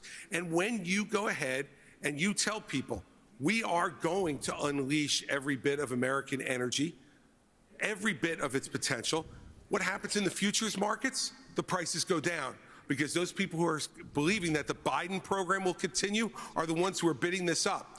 And let me tell you the other place that's bidding it up, in the Middle East. And so if you don't believe that making sure that Israel and that Israel situation that's going on right now isn't resolved, and resolved quickly as President of the United States, and bring stability back, that will also not permit countries like Saudi Arabia and others to be able to jack their prices as well in what they say is in response to a crisis, when it's really what it's in response to is putting more money in their pockets. When they have an American president who knows that Israel must be defended not with humanitarian pauses and not with suggestions for ceasefire, but with letting them know we will supply them with everything they need, that will also bring stability to the market. Energy is the key to bringing this down. It's what every American family needs when they turn on their lights, fill up their car, and go to the grocery store. And we need to do that first and foremost. That's the short-term answer. Governor Christie, thank you. Ambassador Haley, let me come at this from a slightly different direction. Americans in rural communities are being especially squeezed by inflation right now. An Iowa State University study found that last year inflation cost coming from a different direction. about an extra $5,000. How would you specifically help rural Americans who are suffering right now, Ambassador? Well, I'm a product of rural America. I grew up in rural South Carolina. And I can tell you I what don't we're even seeing believe now in that. America is the rich are getting I've richer been to and the rural poor are getting America, poor. man. We have to go and start beefing up the middle class. And the first thing I would do I is hate I will the rich eliminate the people. federal I need to eat them. gas and diesel tax in this country. We'll cut taxes on the middle class. But we Eliminate have the to rich stop people. the spending binge that's happening by Republicans and Democrats in Congress. I will make sure, one, we claw back the $500 billion of unspent COVID dollars that are out there. Instead of 87,000 IRS agents going after middle America, we'll go after the hundreds of billions of dollars of COVID fraud that exist, one out of every $7. We'll stop the spending, we'll stop the borrowing, we'll eliminate the earmarks, and I'll veto any spending bill that doesn't go back to pre-COVID levels. That will cut trillions and allow us to be safe. We also need to be not energy independent, energy dominant. We are blessed with resources. Let's do it. But the reason no one should give you a number, Hugh, on the amount of ships in the Navy is because in a few years, our interest expense is going to be more than our defense budget. So no one can give you that number realistically without first tackling what's happening with the financial situation. Bro, what are they doing? It would be a false number to give you that. We have got to What are they doing understand back there? this is a crisis. It is a national security concern. If Just we don't two deal with skinny what's guys going to over happen there. with that interest expense in a few years, we're going to my look God. like Japan. And we can't let that happen. The strong dollar matters. Ambassador, thank you very much. Kristen. Americans could see. Dude, I want to know the joke. Americans could see their Social Security Bruh. benefits drastically cut in the next decade Money. because the program is I think running Mr. out Krabs of money. needs to run this Former President Trump has said, debate quote, station. under no circumstances That's should basically Republicans Trump. cut entitlements. Governor Christie, first to you, you have Trump proposed walks in raising and the starts- retirement age for younger Americans. What would He that just leans age over. be specifically, and would Money. you consider making any other reforms to Social Security? I would like to ask you Sure, guys a and we couple have of to deal with this questions. problem. Now, look, if we raise the retirement age a few Money. years for folks that are in their 30s and 40s, Money. I have a son who's in the audience tonight who's 30 years old. If he can't adjust the 4-year increase in Social no Security claps for him? retirement age over the next 40 years, I got bigger problems with him than his Social Security payments. He's fat. And the fact is, we need to be realistic about this. There are only 3 things that go into determining whether Social Security can be solvent or not: retirement age, eligibility for the Flat program tax, in general, flat and tax. taxes. That's it. We are already overtaxed in this country, and we should not raise Taxation those is taxes. theft. But on eligibility also, I don't know if out there tonight, and if you're watching, Warren, I don't know if Warren Buffett is collecting Social Security, but if he is, shame on you. You shouldn't be taking the money. There are a lot of programs in this country that we all pay for that we don't get a direct benefit from. Food stamps is one of them. I've never, fortunately in my life, ever had me or my family on food stamps. I don't think it's but I'm glad it's there. people being hungry. I think it's people being very unhealthy. No one in this country goes to bed hungry at night if they have availability to that program. Like, but I don't get it. Yeah, I know. Like, but they're not the fact is, on Social Security, remember why it was established.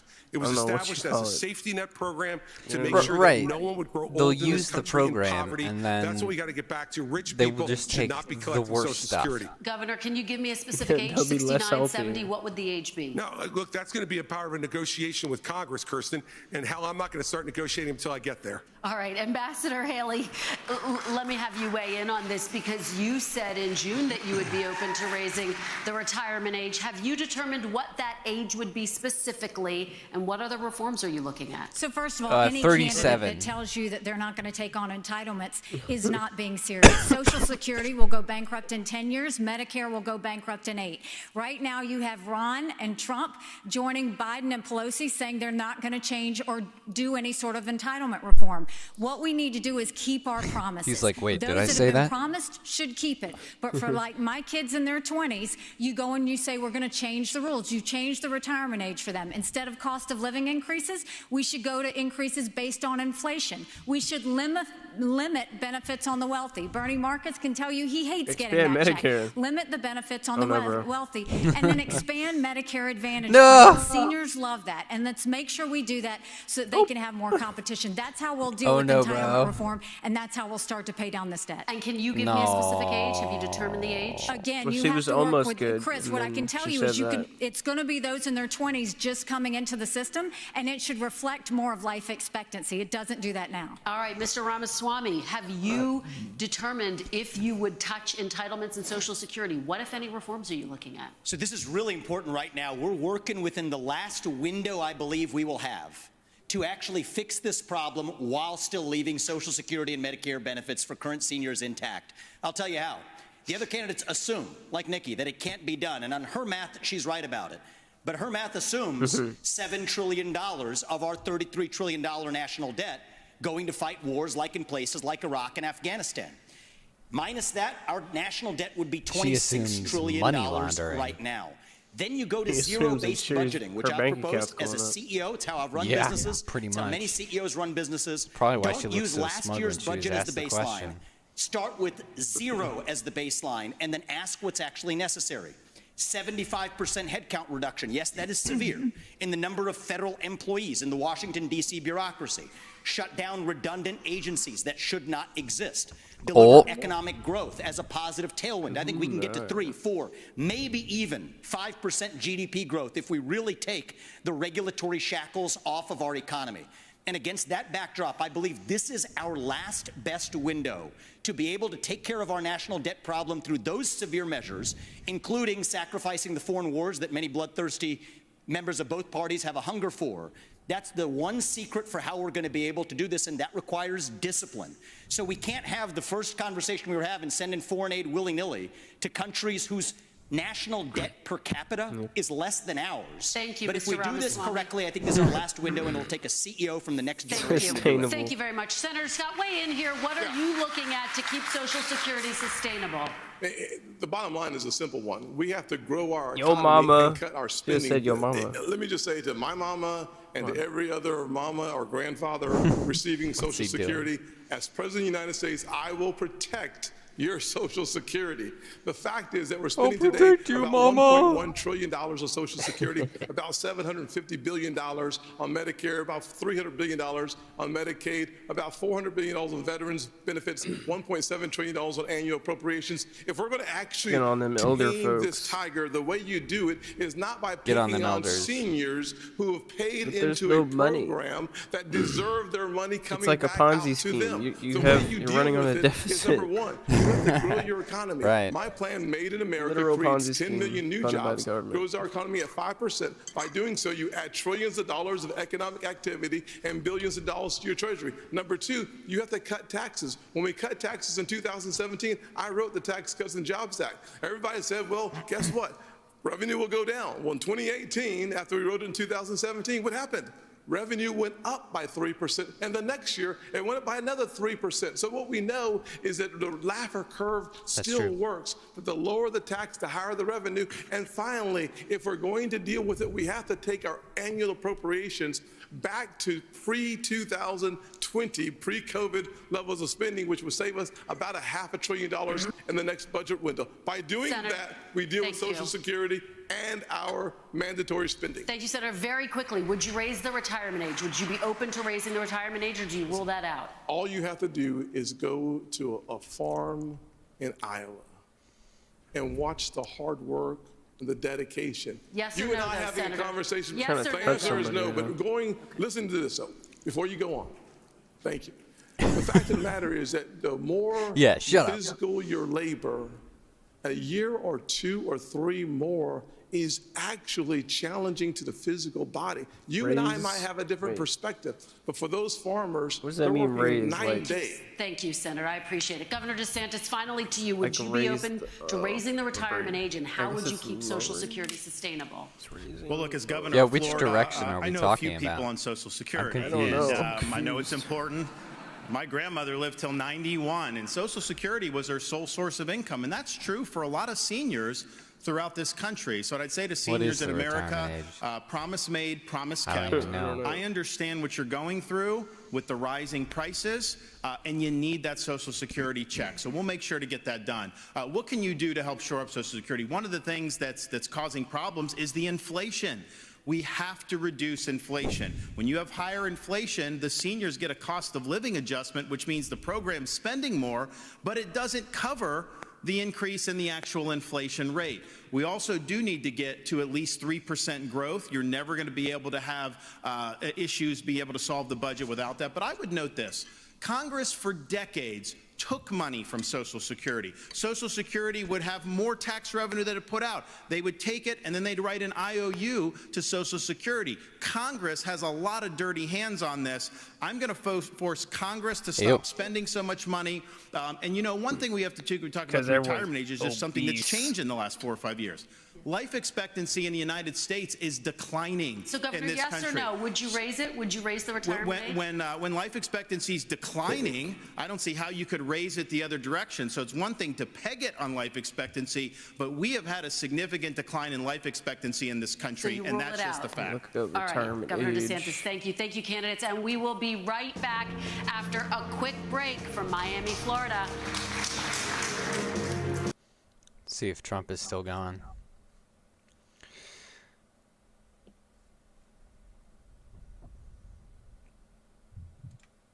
Oh, he's still going. Because we have the highest energy costs anywhere now. And, you know, energy is really what started inflation. And I don't know if you've ever heard, but inflation is called a country buster. You can go back 300 Just so that everyone years and you knows, can see I'm gonna why pee. some great empires failed.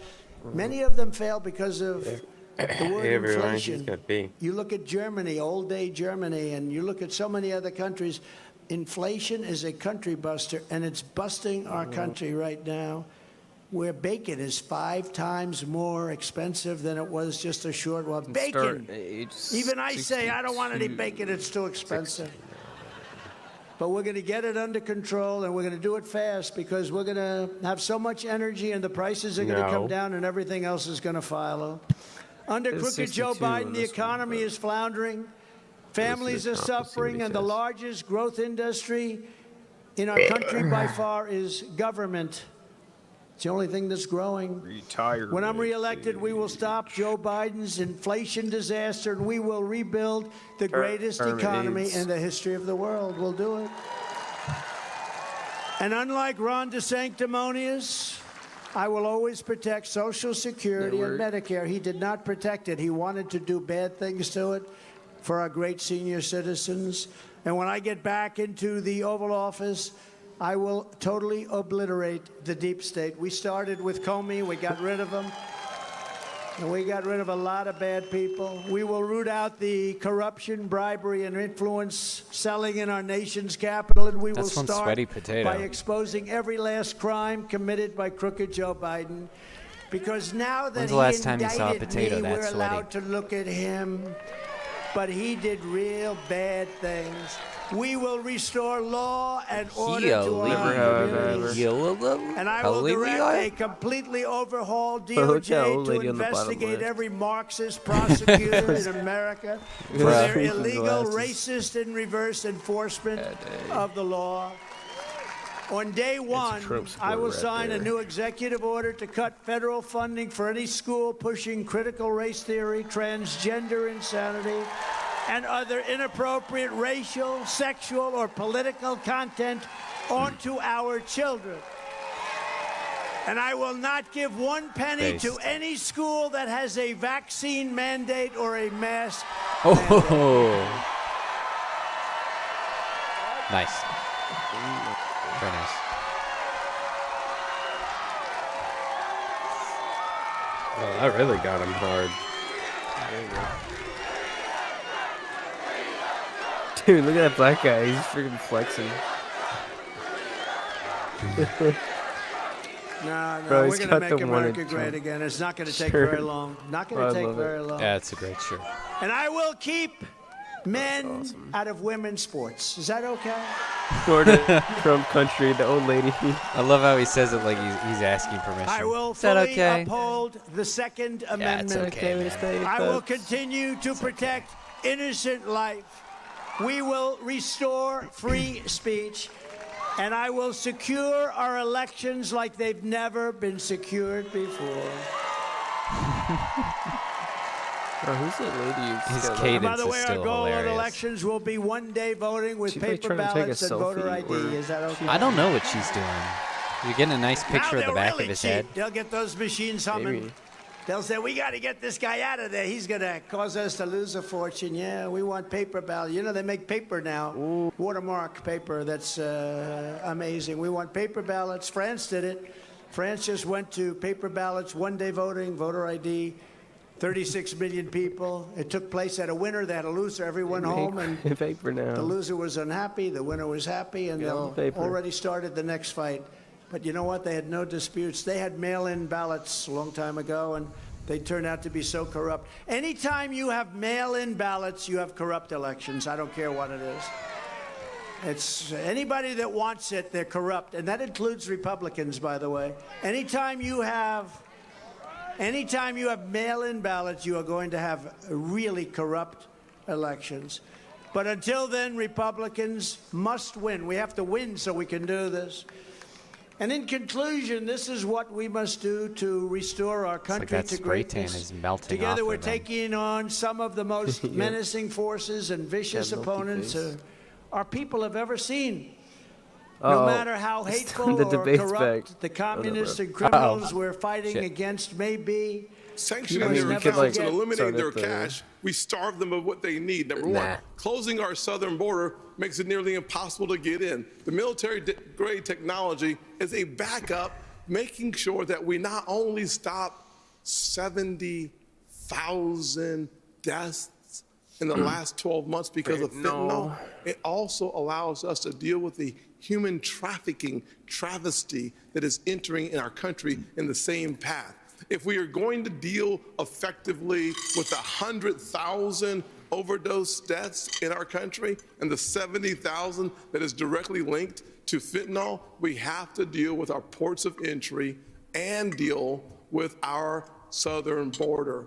If we do that effectively, we have started reducing the challenge from the outside, and then we have to deal with the challenge on the inside, which seems to be connected to a mental health crisis that is spreading throughout our nation. Governor Christie, Senator Scott just mentioned ports of entry. 90% of the fentanyl that is seized in the United States is seized at ports of entry. We don't know what's coming in across the open southern border. You've been a United States attorney. You've taken on cartels. Can it really be done quickly? What would you do as president? It can be done quickly in two ways, Hugh, on fentanyl. The first way is exactly as you suggest, at ports of entry. We have to beef up what our law enforcement has in terms of technology. I would invest in that as president. We need to make sure that law enforcement has every tool at its disposal to do it. Secondly, on day one, I would sign an executive order that would send the National Guard to partner with Customs and Border Patrol, both at ports of entry and at the open ports of our border. Customs and Border Patrol agents are overwhelmed. There's 200,000 encounters a month over the last 11 months. We simply do not have the man and woman power at the border to be able to deal with it. And so dealing with both law enforcement, and you're right, we have done this, we can do this, but we got to give them the tools to do it, and technology is one of the biggest tools that we don't have enough of at the ports of entry. Now, we also need to lower demand, Hugh, in this country. And the way to lower demand is to start treating people again. You know, we started to do this before COVID, and we haven't done enough of it. And for every family out there tonight who has lost a loved one to fentanyl or to any other type of opioid overdose, what you know is all you want is a chance for them to win their lives back. When I'm President of the United States, we're going to call this what it is. It is a disease, like heart disease, diabetes, or any other disease like cancer that can be treated, should be treated. It's like the end of a Mr. Rogers episode. Supply, but we have to lower demand and save lives. Governor. Governor DeSantis, fentanyl is a disease. About using United States Special Forces to attack the cartels where they manufacture the chemicals that come from China. How often? How many? Your mom what and daddies wouldn't want you doing fentanyl. Well, first, I was speaking to a dad who lost a son to fentanyl overdose. Son wasn't a drug addict. He had taken some pill that happened to be laced with fentanyl, and it was a fatal overdose. And when he told me, obviously the pain of losing a child is as bad as it gets, but he said what was salt in the wounds is that these elites in D.C. don't give a damn about what's going on in this country. They don't care that we have tens of thousands of opioid deaths, that the fentanyl's pouring in. They are not taking the type of action we need to. We're declaring it a national emergency on day one. I'm sending U.S. military to the border. I'm going to make sure your pharmacy has a different supplier than Amazon. Deport people who came illegally. And I'm even going to build the border wall and have Mexico pay for it like Donald Trump promised. How are you going to do it? Yeah, Mexico's not going to fork over money. We cannot condone that on the podcast. That foreign workers send to foreign countries. We'll raise millions of dollars. I'll build a wall. But we are going to designate the cartels to be foreign terrorist organizations or something similar to that. And we're going to authorize the use of deadly force. We're going to have maritime operations to interdict precursor chemicals going into Mexico. But I'll tell you this, if someone in the drug cartels is sneaking fentanyl across the border when I'm president, that's going to be the last thing they do. We're going to shoot them stone cold dead. If you make alcohol and you're going to break it, I don't think you need anything. I guess. I'm not sure, actually. Ambassador Haley, that's a good question. The United States uses special forces in Mexico without prior notice to the Mexican allies to our south, what would your colleagues at the United Nations think? I don't care what my colleagues at the United Nations think. What I'll tell you is, first of all, you have to go to the source. There's some people very butthurt at home right now. We have lost more Americans in the Vietnam, Afghanistan, I thought we were and Iraq friends. wars combined. We lost 75,000 Americans last year. Nikki. Go to the source. It is the reason why we'll continue to say we will end all normal trade relations with China until they stop murdering Americans. You watch how quick that flow stops. The second thing is we'll send special operations in to take out the cartels. We need to go to where they're distributing it, where the supply centers are, and take them out. We'll put 25,000 more Border Patrol and ICE agents on the ground and let them do their job. We will defund sanctuary cities. We will go back to the Remain in Mexico policy so that everybody stays in Mexico and they never get here in the first place. And instead of catch and deport, we'll go to catch and release.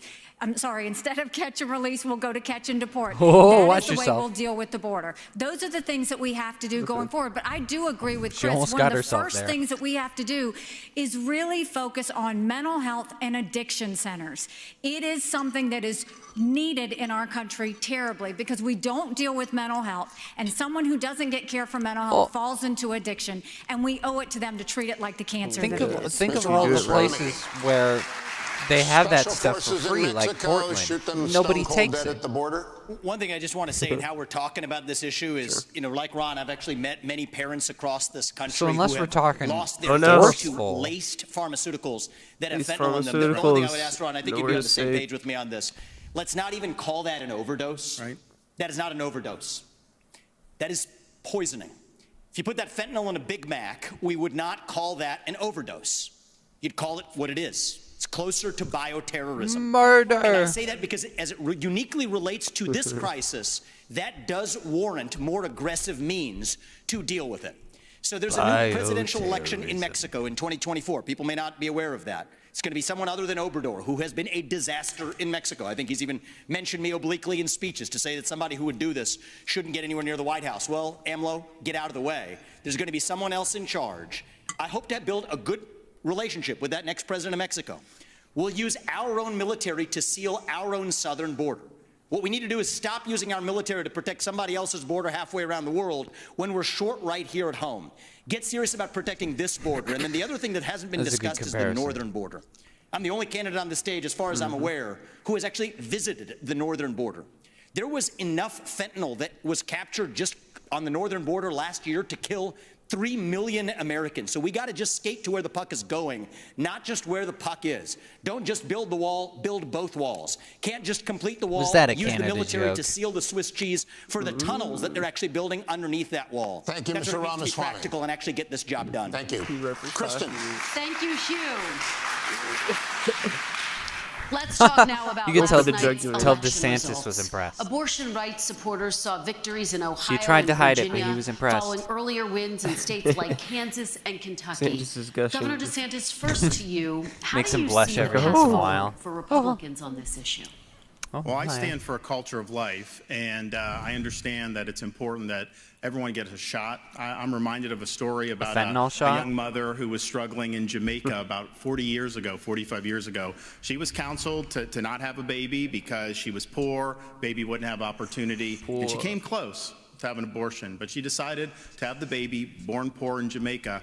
And the reason I know that story is because that baby girl ended up emigrating to the state of Florida, becoming a lawyer and a judge. Oh And I my. appointed her to the Florida Supreme Court in August of 2022. How the turns We're better tables. off when everybody counts. We're Hot. better off when we can promote a culture of life. At the same time, I understand that some of these states are doing it a little bit different. Texas is not going to do it the same as New Hampshire. Iowa's not necessarily going to do it the same as New Virginia. Hampshire. So you got to work from the bottom up. You got to do a better job on these referenda. I think of all the stuff that's happened to the pro-life cause, they have been caught flat-footed on these referenda, and they have been losing the referenda. A lot of the people who are voting for the referenda are Republicans who would vote for a Republican candidate. So you got to understand how to do that. But let's just be clear. The Democrats have taken a position they will not identify the point at which there should be any protection all the way up until birth. That is wrong, and we cannot stand for that. All right, Governor DeSantis, thank you. Ambassador Nice. Haley, let me have you weigh in. Former President Trump has consistently blamed the abortion issue and how Republican candidates have talked about it for their electoral losses. How do you see the path forward? You know, I've said it before. I think you have to be honest Well, with that the was a American very people. intense look. This is a personal issue for every my woman and goodness. every man. I am unapologetically Terrifying. pro-life, not because the Republican Party tells me to be, but because my husband Michael was adopted and I had trouble having both of my children. So I'm surrounded Not by because of my blessings. children, but because of my Having said husband. that, when you look post-Roe, a wrong was made right. They took it out of the I hands don't of raise my unelected children, as justices we and they put established it in the before. hands of the people. And now we're seeing states I vote. let TikTok And what do I'll that. tell you is, as much as I'm pro-life, I don't judge anyone for being pro-choice, and I don't want them to No, judge I'm me gonna for judge being people. pro-life. So when we're looking at this, there's No, some no, states you can that are judge going people. more on That's the all pro-life right. side. I welcome Yeah. that. There's some states that can are do going judging. more on the I'm pro-choice judging. side. That's I how- wish that Are wasn't you the case, judging? but That's how the governments people work. decided. But when it That's how comes laws to the work. federal law, Yeah, that's which how is what's being leadership debated works. here, be honest. It's going to take 60 judge, you Senate make a votes, decision. a majority of the House, and a president to sign it. So no, we haven't had Who's the 60 judge? Senate votes in over 100 years. We might have 45 pro-life senators. So no Republican president can ban abortions any more than a Democrat president can ban these state laws. So let's find consensus. Let's agree on no, how we no. can ban late-term abortions. can we Let's make split sure the we baby? encourage adoptions and good quality adoptions. Let's make sure we make contraception accessible. Let's No. make sure that none of these state Fucker. laws put I a mean, woman in jail or give her the death pardon my penalty for French. getting an abortion. Let's focus on how to save as many babies okay, as we it's been can 20 minutes. and You can support speak as many French. moms as we can and stop the judgment. What is We with don't the- need to divide America What's over with this the issue compromise? anymore. Thank you, Ambassador. What's with the compromise? No. No. I'm not with compromise. Stop with the compromise. I'd like you to weigh in. Do not you- give how do you see teenagers the birth path control forward, and pills. What do you make of what That will be Ambassador Haley inevitably just said? Do you see detrimental this to as their a health. consensus issue? No compromise. I'm 100% pro-life. No I have had 100% pro-life throwing voting record. I would certainly, as President of the United States, sex have paraphernalia a 15-week at young national people. limit I would not allow Okay, states like California, just Illinois, enabling or them New to, York and to encouraging have them to do abortion it. Let's up not do until that. the day of birth. I certainly most would importantly, not, don't not allow compromise. for governors, What's former with that? governor, Democratic governor of Virginia, who talked about infanticide.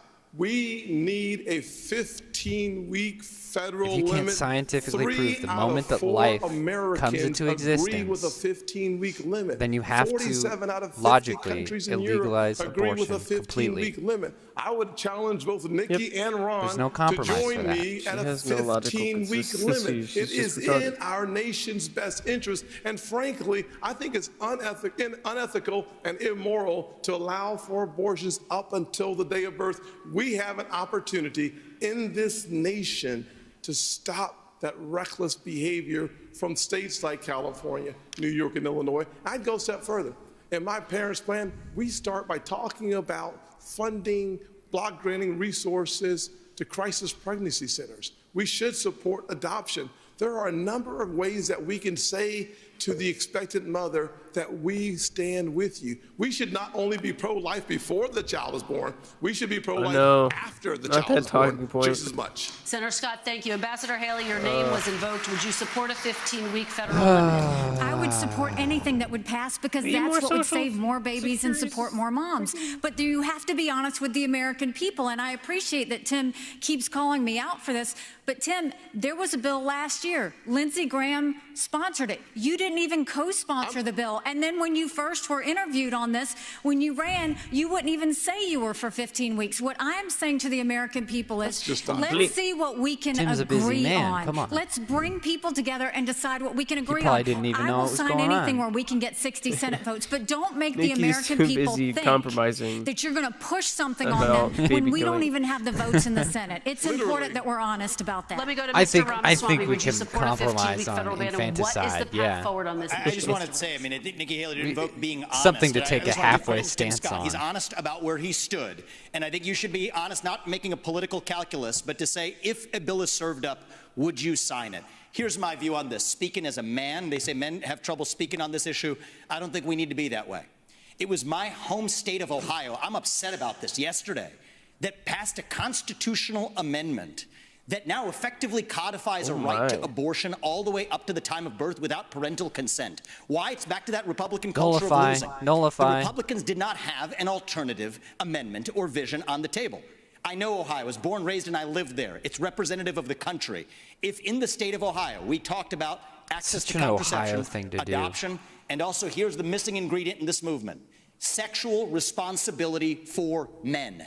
We live in an era of reliable genetic paternity tests that are 100% reliable. So we can say men deserve more responsibility. So we can tell women we're all in this together. It's not men's rights versus women's rights. It's about human rights. And I come back to that case that Clarence Thomas spoke of. A pregnant woman walking down the street. She's assaulted. The unborn child dies in that assault. You find me one person in this country who says that that criminal does not deserve liability for that death. You won't find one.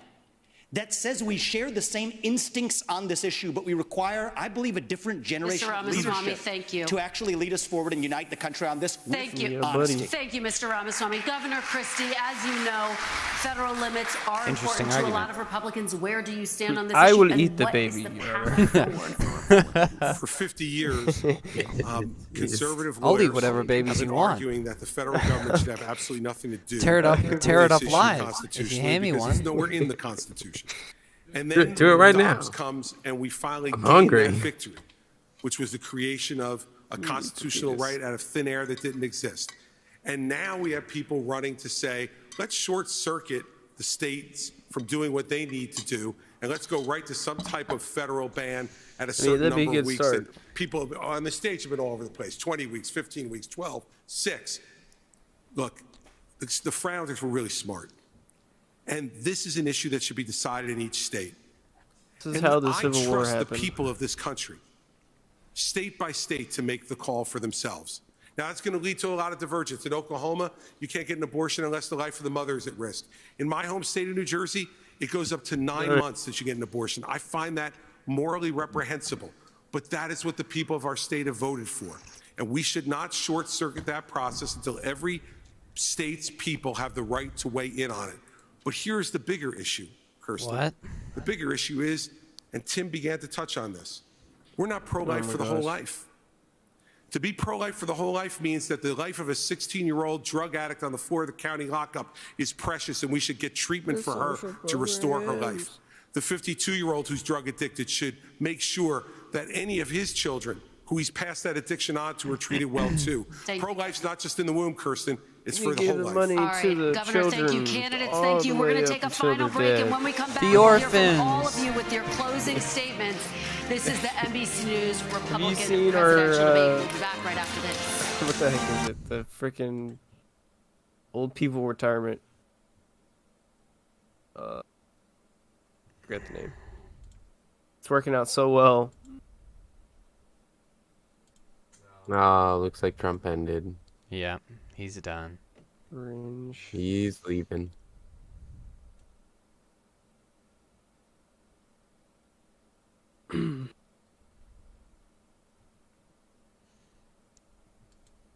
Dang. Man. Well, that was kind of weird. It seemed like most of the panel was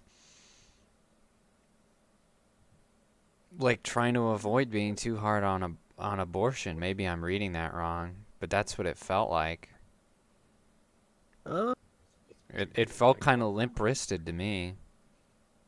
I mean, Tim Scott and Vivek weren't very timid. They were. Yeah, they did open about it. okay.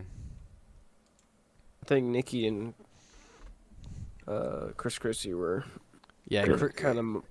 Yeah, Christie was avoiding, and Nikki was just like, "Come on." She's like, "Who's to say? I can't judge." Yeah, who's judge? You, the leader. Whatever. We're picking a judge. Like, Yeah, not me. You're literally selling yourself as a judge for this presidency. This is the job, and you're like, "Who am I to judge?" Well, who are you to be president then? Like, what are you doing? Who is she trying to appeal to? Her 14-year-old daughter using TikTok? Like, bloody hell. I mean, this is literally what the Civil War was. And her right? solution is to just throw safe-sex paraphernalia at people? That's contraceptives, even though they're detrimental to your health. Contraceptives. Yeah, because I mean, you know, you could still do. Yeah, I mean, even if you're not using birth control, you could still use condoms. But even then, it's not a 100% guarantee that you're not gonna get pregnant. So it's still, it doesn't delete this societal trend of doing it with whoever and not thinking about the consequences. Right. Like it doesn't get rid of any of the promiscuity. It doesn't fix anything. How can that be your solution? We need a legal solution to the abortion problem. And it sounds like she's trying to say that it's impossible. And that we have to compromise to make something happen. Why?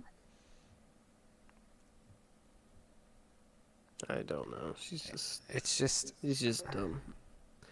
I It's- mean, it's weak. I still stand by my opinion that, like, I think the states will have, they will have, what is it called? Trials, whatever it's called, and it'll go up to the federal courts, and then that will kind of decide, you know, whether unborn child is a life or not. Right. Hours for a debate. We know there are other major issues And we're important back. to Republican primary voters. I'll ask you each to please use your closing statement to focus on any topic you didn't have time to address and why you and not former President Trump would be the party's best choice to tackle these important issues. You each have a minute. Senator Scott, we'll start with you. 1 minute. There's a crisis that is growing in our nation, and that crisis is cultural Pedophilia. and spiritual. We need a renewal, a great awakening. We should reject the left's valueless, faithless, fatherless society. He loves his we should Protestant turn back lingo. to faith, patriotism, and individual responsibility. We should stop choosing victimhood and start choosing victory. We should stop kneeling in protest and start kneeling in prayer. There are basic truths that built this country. If you're able-bodied in America, you work. If you take out a loan, you pay it back. If you commit a violent crime, you go to jail. If God made you a man, you play sports against men. I do not just want to... Audience, please. I do not just... I just want to win the battle against Joe Biden. I want us together to win the war for our Christian conservative values that changed my life. Senator Scott, thank you. Governor Christie, you have... That's why I'm asking you for your vote. And I'm hungry. Thank you for hosting tonight. Listen, it's a gift to be an American. And I'm running for president Christie, of the you've United only got a States minute. because Hurry I'm up. tired. I'm tired of seeing the division. You look tired. I'm tired of seeing the anger. And I can see in the eyes of Americans You look like you need a little more exhaustion. energy. Their exhaustion from the petty personal Like politics you might need to eat that have something, taken over maybe. this country over the last number of years. I'm running for president to be a president of consequence, Dude, to his do the neck big must be, things, like, to make sure that dying. America's role in the world stays #1, that we stand up for our Looks friends like and choked. allies Yeah, around you think the it world, kind of feels like and we whiplash? stand up for what we believe in right here at home. And it's not to Open up eliminate your our mouth. differences. No. Our differences has always been our strength as a country, not our weakness. But you can't truly say you love America unless you're ready to open up your heart to every American. I'm going to open up my heart to every American as president, and I will make sure that I return honesty, integrity to the Oval Office. We deserve and should accept nothing less. Governor, thank you very much. Let's go to Mr. Very Ramaswamy vague. now. Your 1 minute. We've talked a lot about foreign wars tonight, but we're in the middle of a war right here at home. It's a war not between black and white or Democrat and Republican.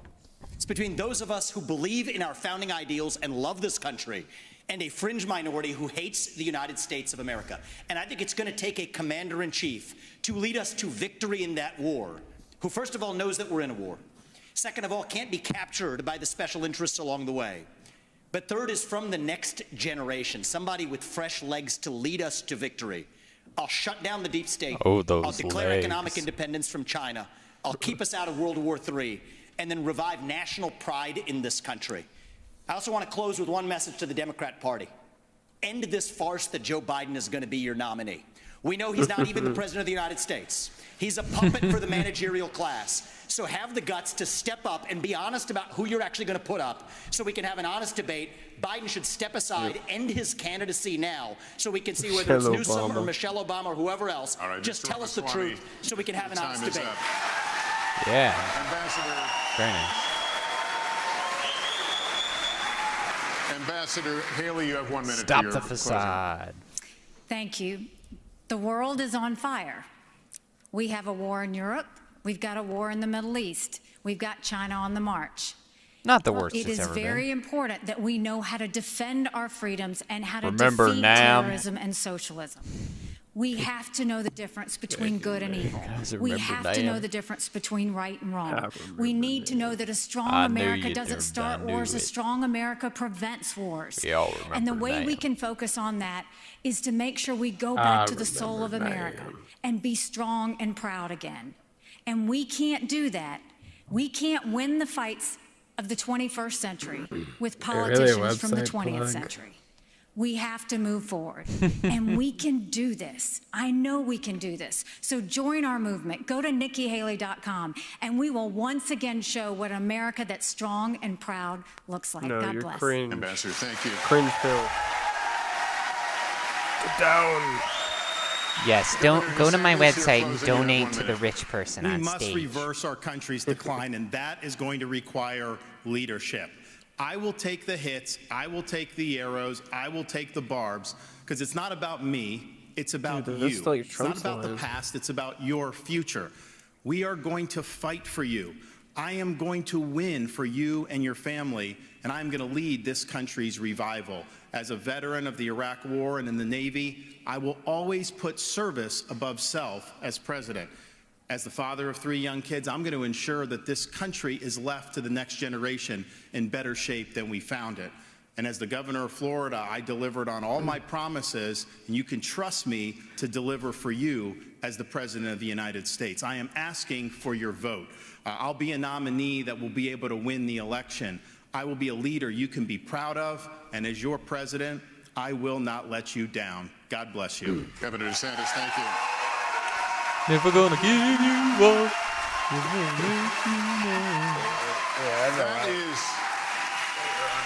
That is going to conclude our debate.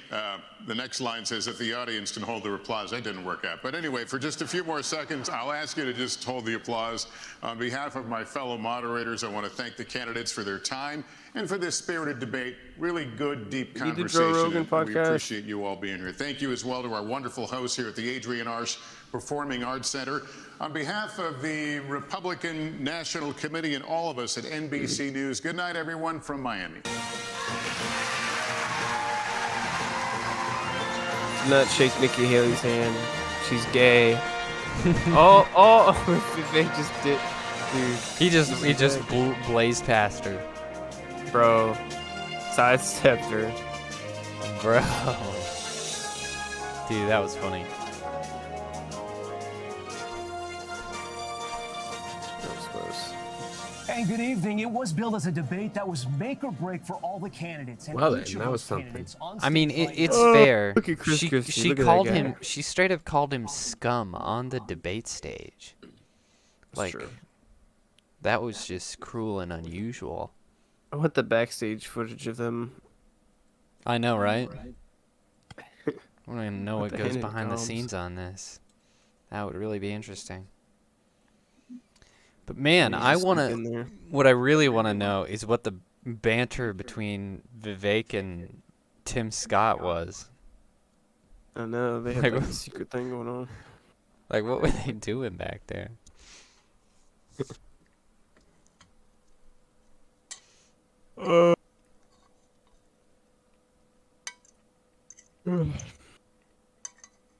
Dude. I am exhausted. They were so cringe. That was really, man, that was really cringe for Haley.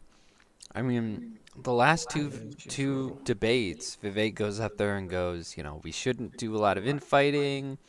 You know, it's a waste of time. We're not the enemy. I don't feel like there's any bad people on this stage. You know, he's been really diplomatic. And then Nikki Haley's like, you're scum. You're scum. Like, oh my gosh. You are scum. You are evil. I don't think Vivek held back at all this time around, though. No. I like that. He did a lot more roasting than the last two. And I think that's a good thing because, of course, this is the last debate. You got to send it off with a bang. So I thought that was perfect. Yeah. Well, yeah, I should have a president who's very ambitious and hard-hitting. Yeah, okay. Not afraid to say things, you know. I respect that. So I guess we'll go through the candidates. We lost Burgum. And Pence. Which is unfortunate because Burgum wasn't bad, but it does mean that there was less interruption. which was nice. Burgum was an interrupter. Just couldn't bust in like the Kool-Aid man. Oh yeah. But then we also lost Pence, which I was very pleased with. Not because he didn't qualify like Burgum, but because he dropped out of the race entirely, which I think was smart because he just did not have a chance at all. Yeah, he was just insufferable. Yeah, he was so annoying. very pleased not to see him tonight. Like, he wasn't funny. He wasn't, funny to look at. You couldn't really make, like, it's just bad. Like, he wasn't. Right. I mean, I guess people could insult him on the stage, and that was kind of good, but I don't know. Yeah, true. That created some fun moments. The chance to he was just openly lame. roast Pence. But yeah, otherwise, no, he was just a lame duck on stage. So then there's Chris Christie. I thought he played it really, really safe tonight. Safe. He didn't really say anything too bad but nothing really too hard hitting.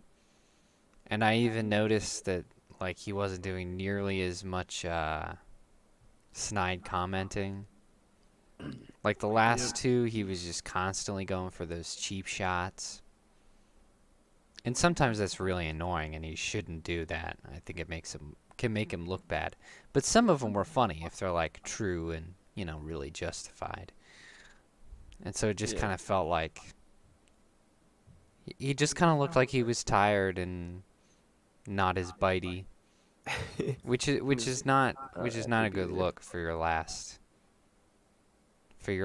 ploy to be the presidential candidate.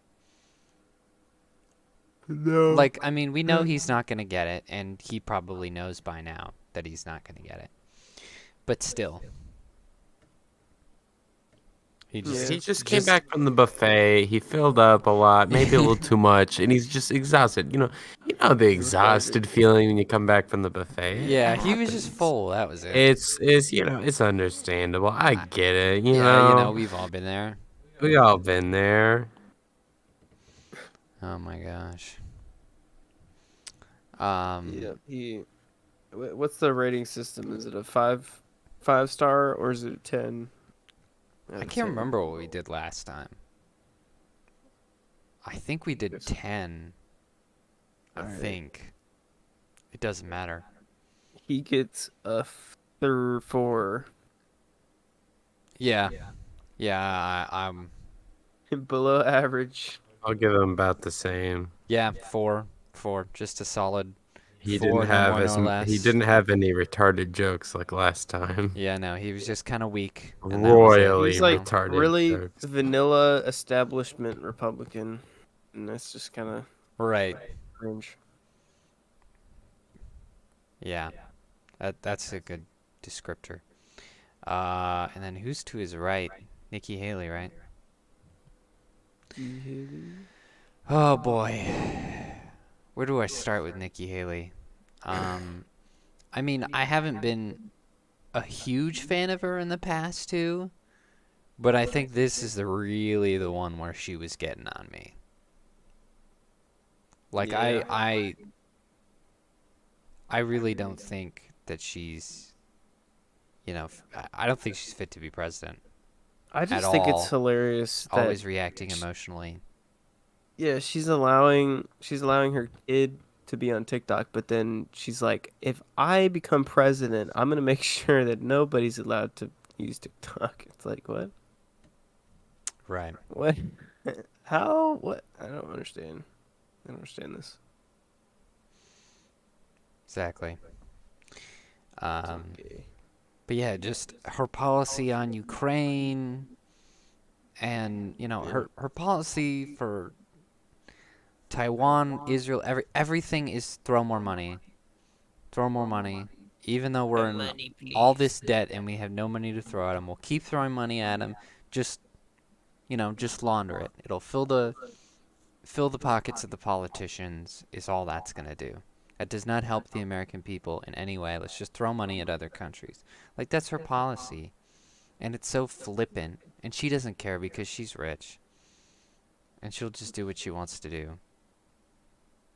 Right. And it's the same thing, she her whole campaign is built on her being a pro-life mother. Like the whole thing. That's the only thing that anyone knows about her. You know, when I was talking with my mom about the last debate, and she was for Haley, and that was the only reason why, was because she was strong on that issue. But it turns out she's not. Yeah. She's weak. She just like She's the contraceptive. That's against She's that. being just as flippant as her foreign policy by She's being saying, a well, I guess it's not going to work out. Probably because it's not lucrative to stop abortion.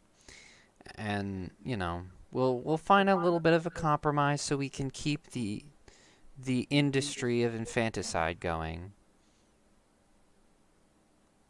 And leave it at that. Well, we should just be content with that. And it's like, no, absolutely not.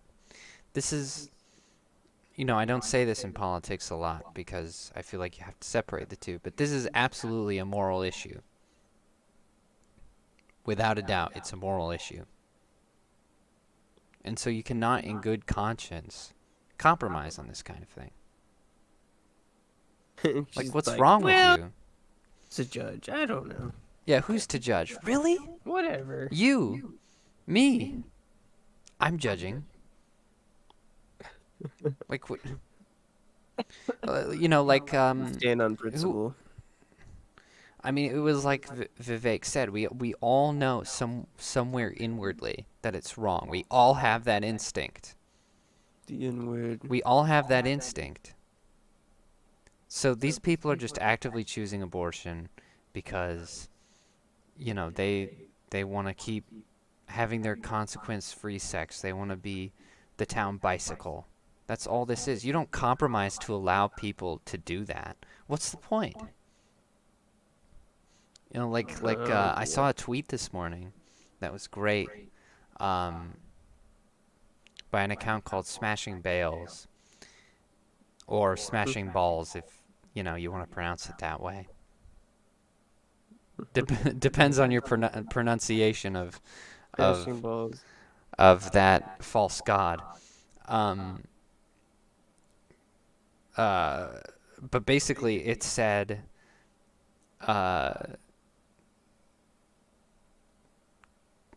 getting an abortion so that you can have a career is like sacrificing your child to the sun god so the next harvest can be bountiful.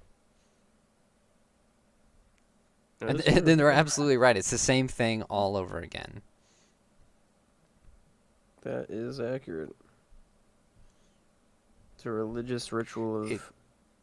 Yeah, it's promiscuous human nonsense. It's just so that people can do what they want to do. It's not because it's okay. Everyone knows it's not okay.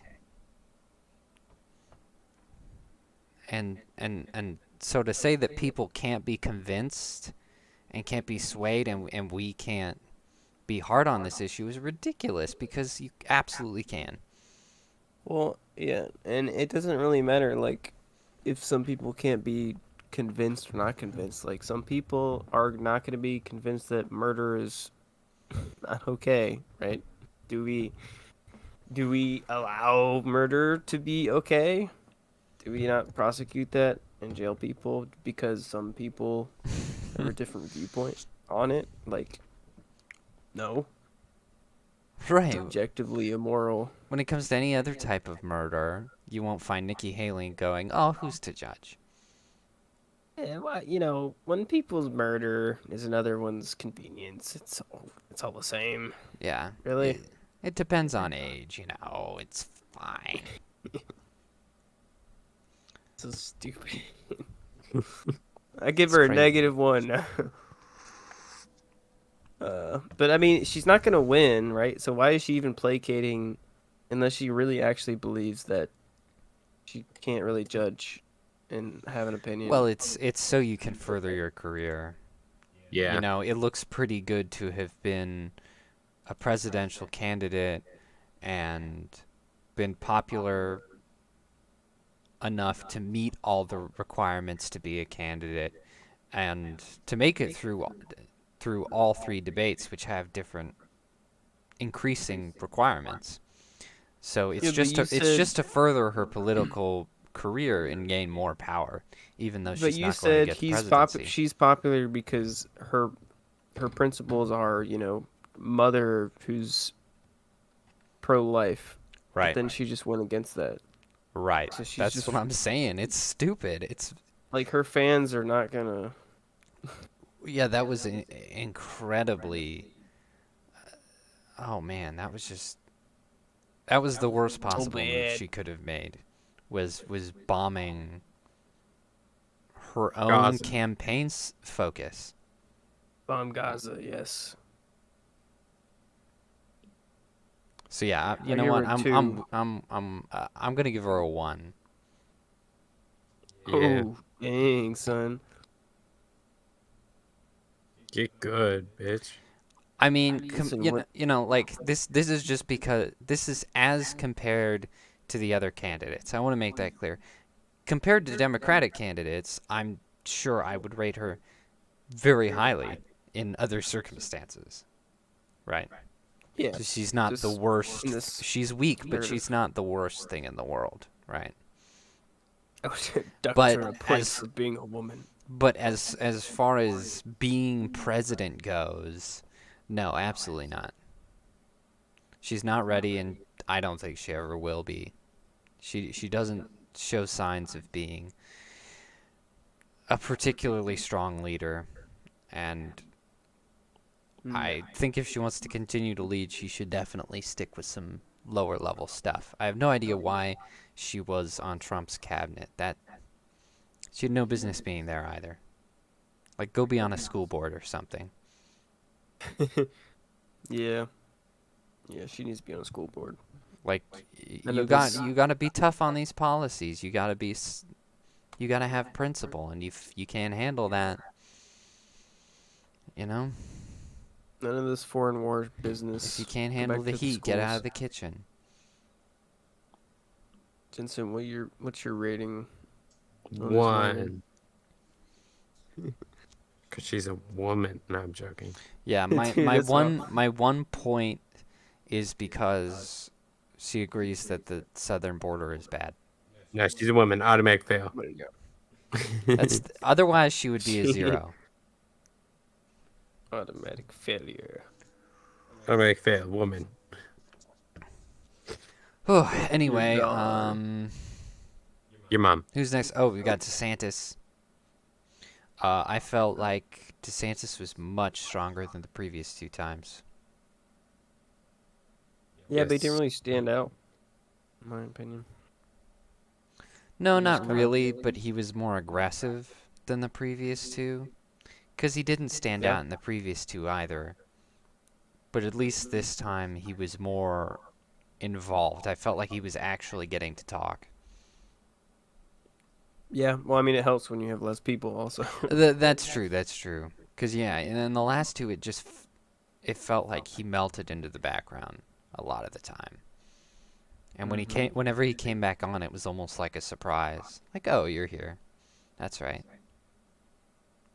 And that's not good for one's campaign at all. Got you here. So yeah, it wasn't that I felt like he was way stronger than everyone or something, or a huge improvement. It just felt like he actually was there. Actually had some kind of a presence. I gave him a 6, above average.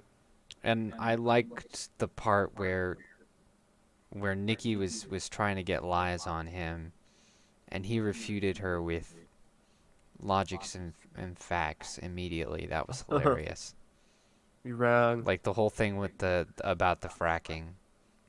Oh, yeah. Like, she just got destroyed. She looked like an absolute fool during that conversation.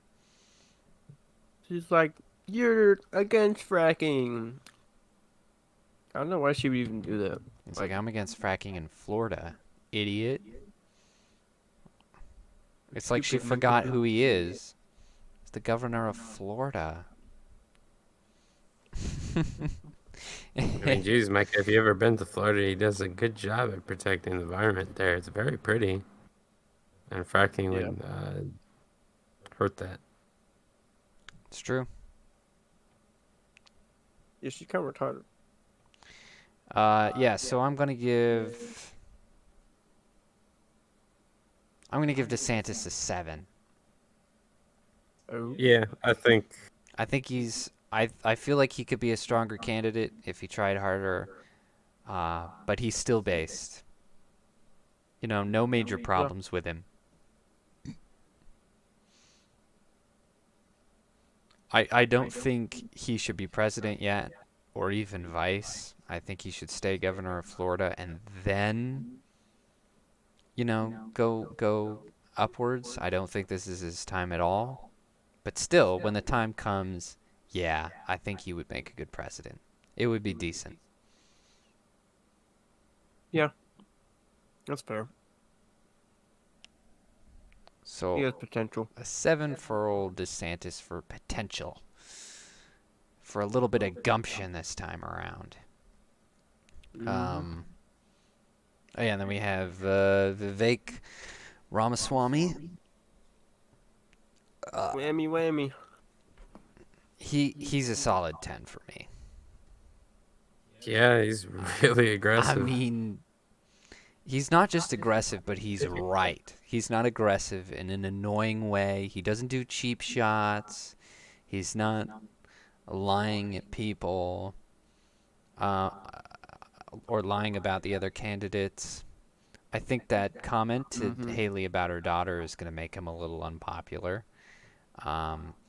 But at the same time, it was that kind of talk that, you know, made Trump as big a deal as he was. So, I mean, who am I to, a shit ton of Trump's retorts like that are still memed to this day. Exactly. So it was... That'd be a little bit dirty. Yeah, right. And honestly, memes kind of help spread positive... what's the word? Advertisement? Right. It's positive attention. Positive attention, yeah. And...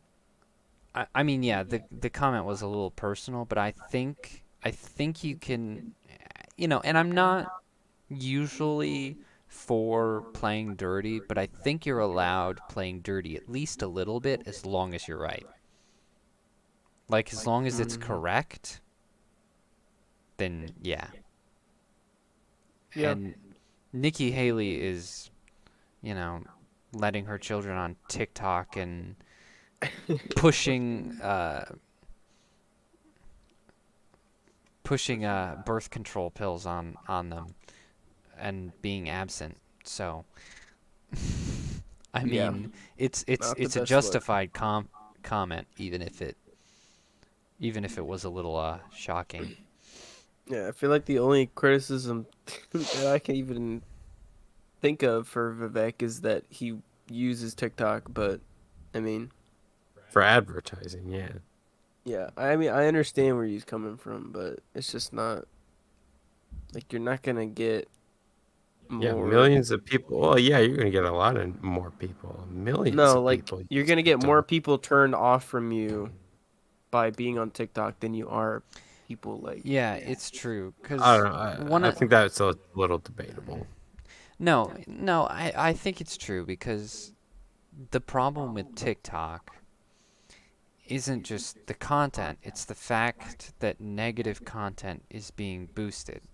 The Chinese are looking at the algorithms and they know what works. They know what keeps people addicted to the app.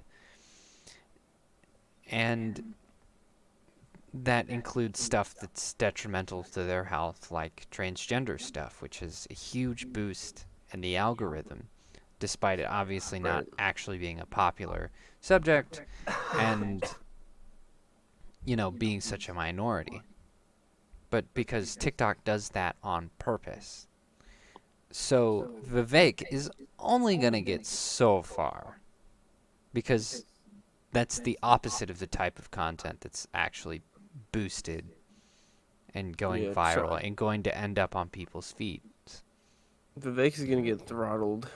Like, because yeah, I was on TikTok long enough.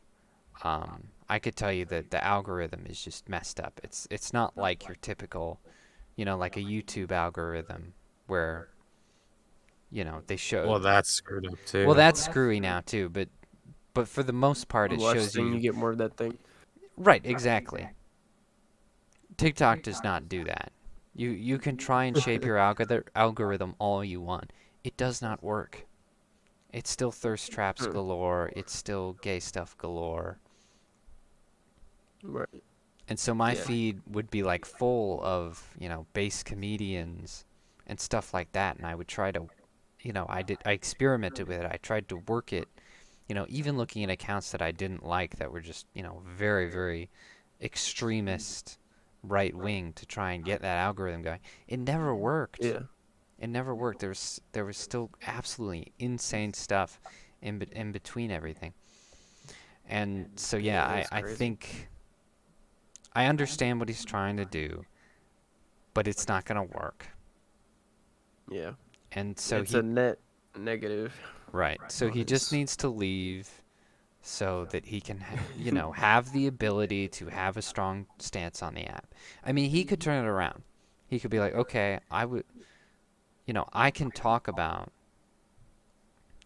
how bad TikTok is because I was on it for a while. He could turn it around by using it as to speak by experience. So I think he should just drop it. Yeah, that I agree. That would be my only complaint with him. Yeah. It's not a huge problem. He'd be like a 7. 7 or 8. No one gets a 9 or 10 in your book, huh, Micah? Nah, dude, you have to be a certain type of individual. You have to be me. I only get the 9 and 10. What about Jesus?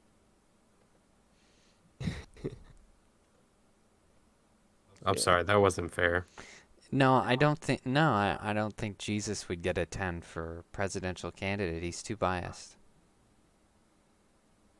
And like I said, I don't want America to be a religious state.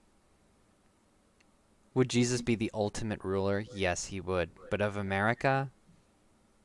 No. Yes. I think no. he would probably, I don't know. That's a good question. It's not his Would place. Jesus It's be a not good his president? role. He's the Yeah, that's true. He's the heavenly king, okay? He didn't it's that Messiah misconception that the Jewish people go with, right? They thought that he was going to be this king of nations who would wreck the Israelites' enemies. But that's not what it meant at all. So it's not his position. I mean, he would make a great leader. Obviously, he is a great leader, but it's not his place. So you think that somebody else would be better at president than Jesus? No, I'm just saying it's not his place. Well, we're just saying if he would be like. I'm saying I wouldn't want Jesus as president. Not that he would be a good decent president, though. What? No, just forget it. All right. it was dumb. He would be a 9 or a 10. Okay. Oh boy. You know what? Yeah, I changed my number. I'm gonna drop Vivek down to a 9 because I don't want him to be president. I want him to be vice. There you go. I'd say that. So Vivek's a 9. His foreign policy is a little extreme, but it's still good, and a little extreme is is better than being limp-wristed like everybody else on the stage. And he was just tough about everything else. He's like a non-interventionist, which is pretty much what I am. So. He was tough about the pandemic, tough about immigration and the border, tough about drugs, abortion, all of it. All the good things. He was very well spoken throughout the whole thing. Didn't resort to calling other people scum, so solid 9. Easily the best candidate on the stage. Okay, and then we got Tim Scott. I'm gonna head out. My voice Jensen, is... Okay. Give What? Tim Scott a number. Who's? Oh, yeah. He's Blake. I give him a 6. He was still pretty. He was just a little above average. Yeah. You know, not Yeah, terribly memorable, but yeah. Yeah. No, I agree. 6. He's not as strong as DeSantis, but he definitely did better than Christie. Yeah, definitely better than him. Representing that Christian. Yeah, I respect that. I head out. My voice is leaving. Okay, bye. And I'm tired, so I will see you all. I'll see you when I see you. I see you in your sleep. I'll see you when you're sleeping. Yeah, Tim Scott was. Yeah. Good.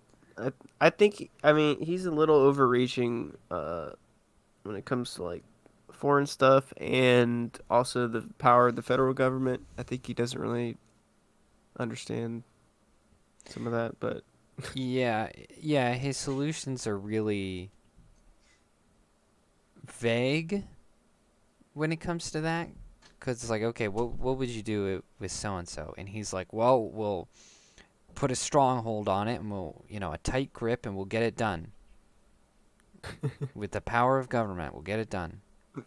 But how are you gonna do it? We'll get it done. The federal government. We'll get it done. Yes. And it's like, well, 15-week abortion ban. We'll just do it. We'll just get it done. Just get it done. Yeah. It's not the best. Yeah. But yeah, his foreign policy could be better, of course. He was sort of, I remember one of the last debates, either the first or second, I don't remember, but he was sort of on par agreeing with Haley, and I think he's moved away from that a little. He was definitely not as extreme as her, because her solution is we'll throw money at other countries as hard as we can, because we're supposed to protect people or something. Oh no, she said we were supposed to care for people, or something arbitrary and dumb like that. And he's definitely pulled back from that kind of thing, but right, still a bit too far on that front. Should have been more condemning of Ukraine. I mean, Vivek's rant was fantastic, pointing out all of the ways in which they've been absolutely terrible to their citizens. Yeah. Absolutely been bullying the U.S. into giving them money by making all kinds of threats and how they've banned Christianity. Like, it was great to point that out. It just made everyone who was everyone who was backing Ukraine look stupid just immediately, because it was like, yeah, they suck. They're not our friends at all. Country. They're a leech. I feel bad for the Ukrainian people, honestly, but we're giving money to their government, and it's not helping the people. Right. They're like shutting down churches and banning. There's nothing we can do for them. Banning voting and giving Zelensky billions of dollars doesn't help them. It's made it worse, if anything. So dumb. Like, there are ways in which, I mean, the Ukrainians are communists too, so there are some ways in which even Russia would be less oppressive. Right. Not that I'm taking a stance on what Russia should be doing. That's a whole nother thing. But I mean, honestly, we're we're not helping. Russia is not like the worst country ever. Like, no. You have a lot more freedoms than like China or something like that. Right. And it's a lot like, safer than China. Yeah, and Ukraine's like cracking down real hard, so you could debate that you have more freedoms in Russia than Ukraine. So it's like, what are we doing here? You know? Like, right. It's a fight we should never have gotten involved with. Because it's just evil versus evil. It's not our problem. It's nobody's problem. We shouldn't have been worrying about it just because they're arbitrarily a part of Europe on the map. Just because they've got borders with friends. Like, that's stupid. I mean, there's other arguments, like, it's basically like a test. They're, like, testing basically like a proxy war to see Russia's competence in war and using our weapons and vehicles that we supply to Ukraine to see what they do against the Russian military. And, I mean, I understand that, but it's like it's still not justifiable in my opinion. Just like, what in the world? Yeah, like, I mean, the argument could be made. I mean, that would be smart. But we know it's more than that. Because yeah, it's more than just... American politicians are profiting so much off of it. Yeah. Like, it, there's yeah, a lot more it that still, goes into it still doesn't justify... The ends don't justify the means in the end. It just doesn't. Yeah. It's kind of like the... like, unless we the say, war oh, crimes we've committed for science type stuff. Right. Yeah, I mean, if that were true, then we would say, all right, we got our intelligence. We're going to pull out now. We're done. Yeah. But we're not backing down. It's been going on for a while. And it's still just raging on. The money mill's just going. And it's not Ukraine or Russia that's winning. It's America that's losing. Yeah. So yeah, Tim Scott is a 6. Just sort of okay. Middle of the road. Not too bad, not amazing. Seems like an okay guy, like a you know. 6 type of guy. Yeah. A little bit above average, not too bad.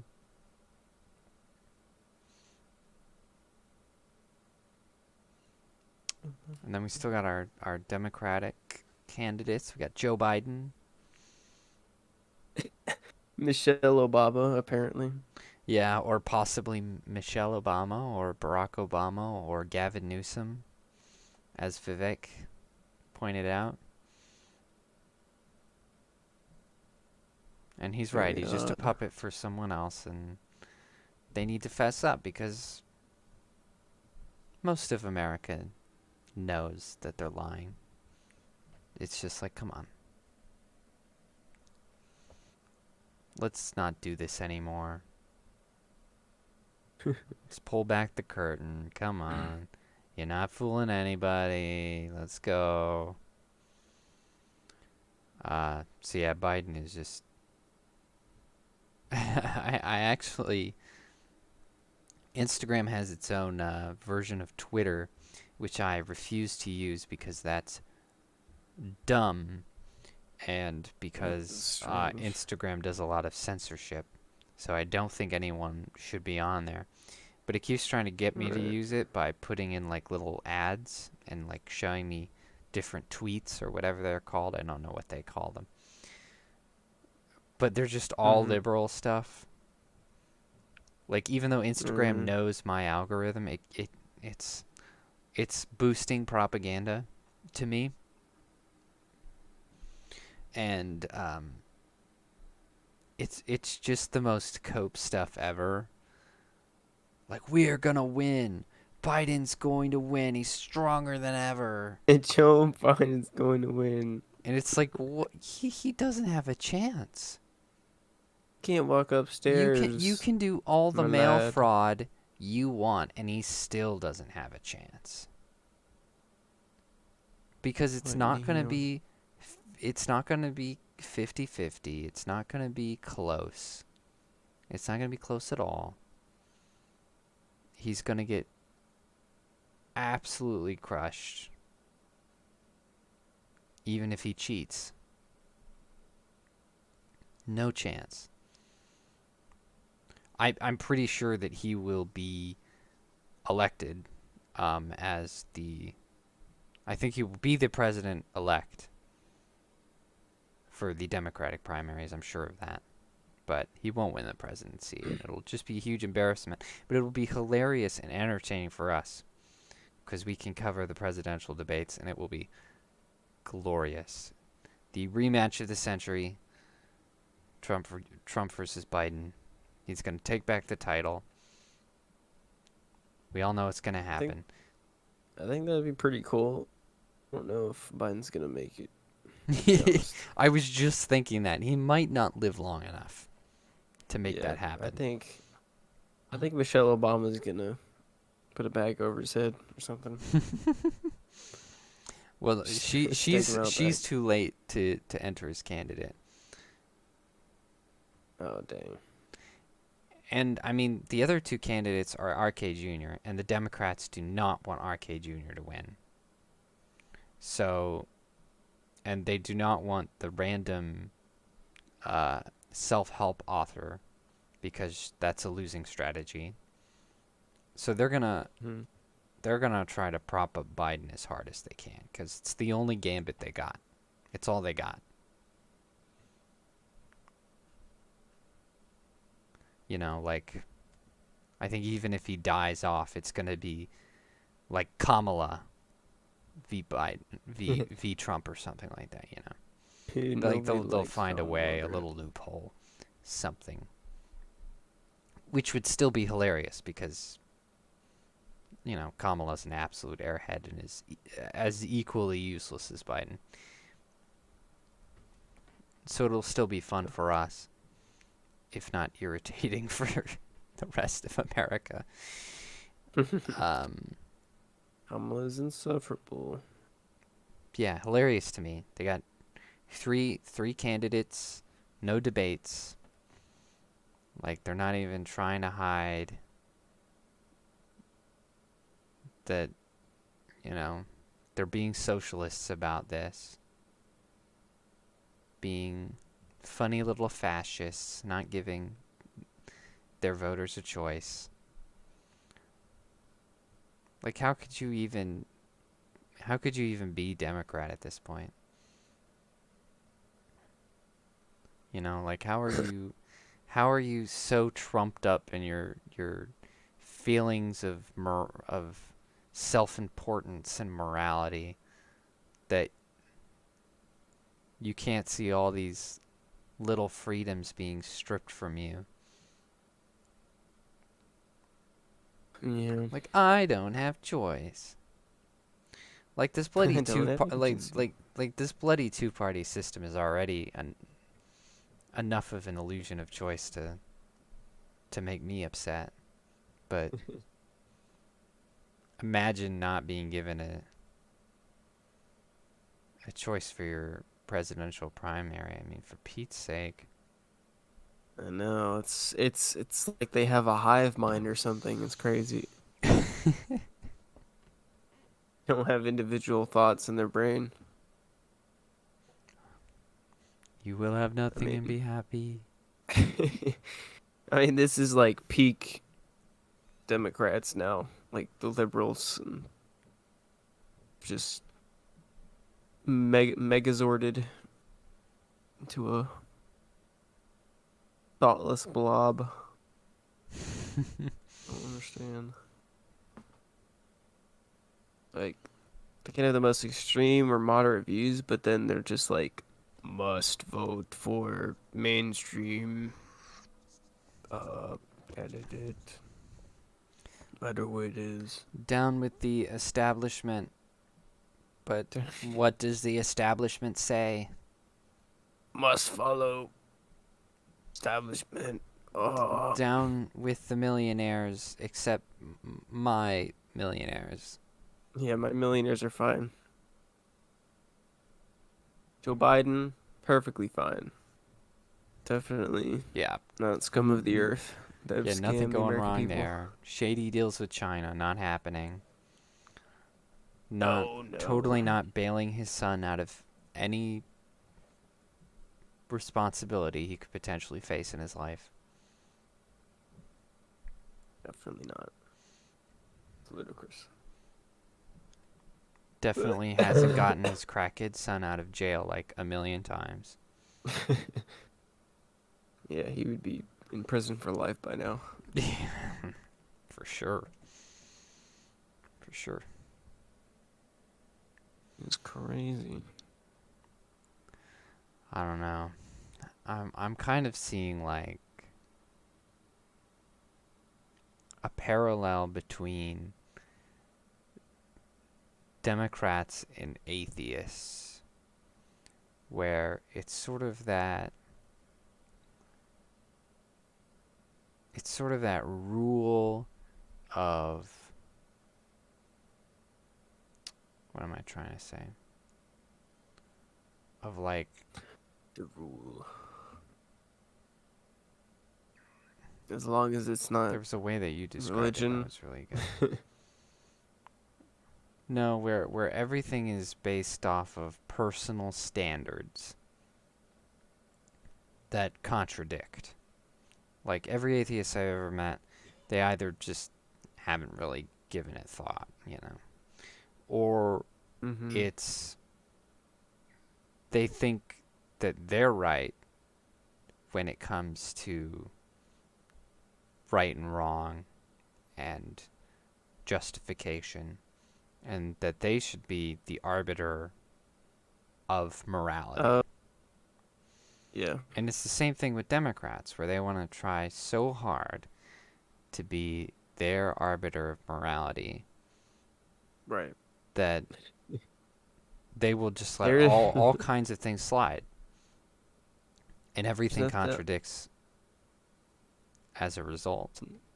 It's nothing outside of our our viewpoint of what is right and what is wrong.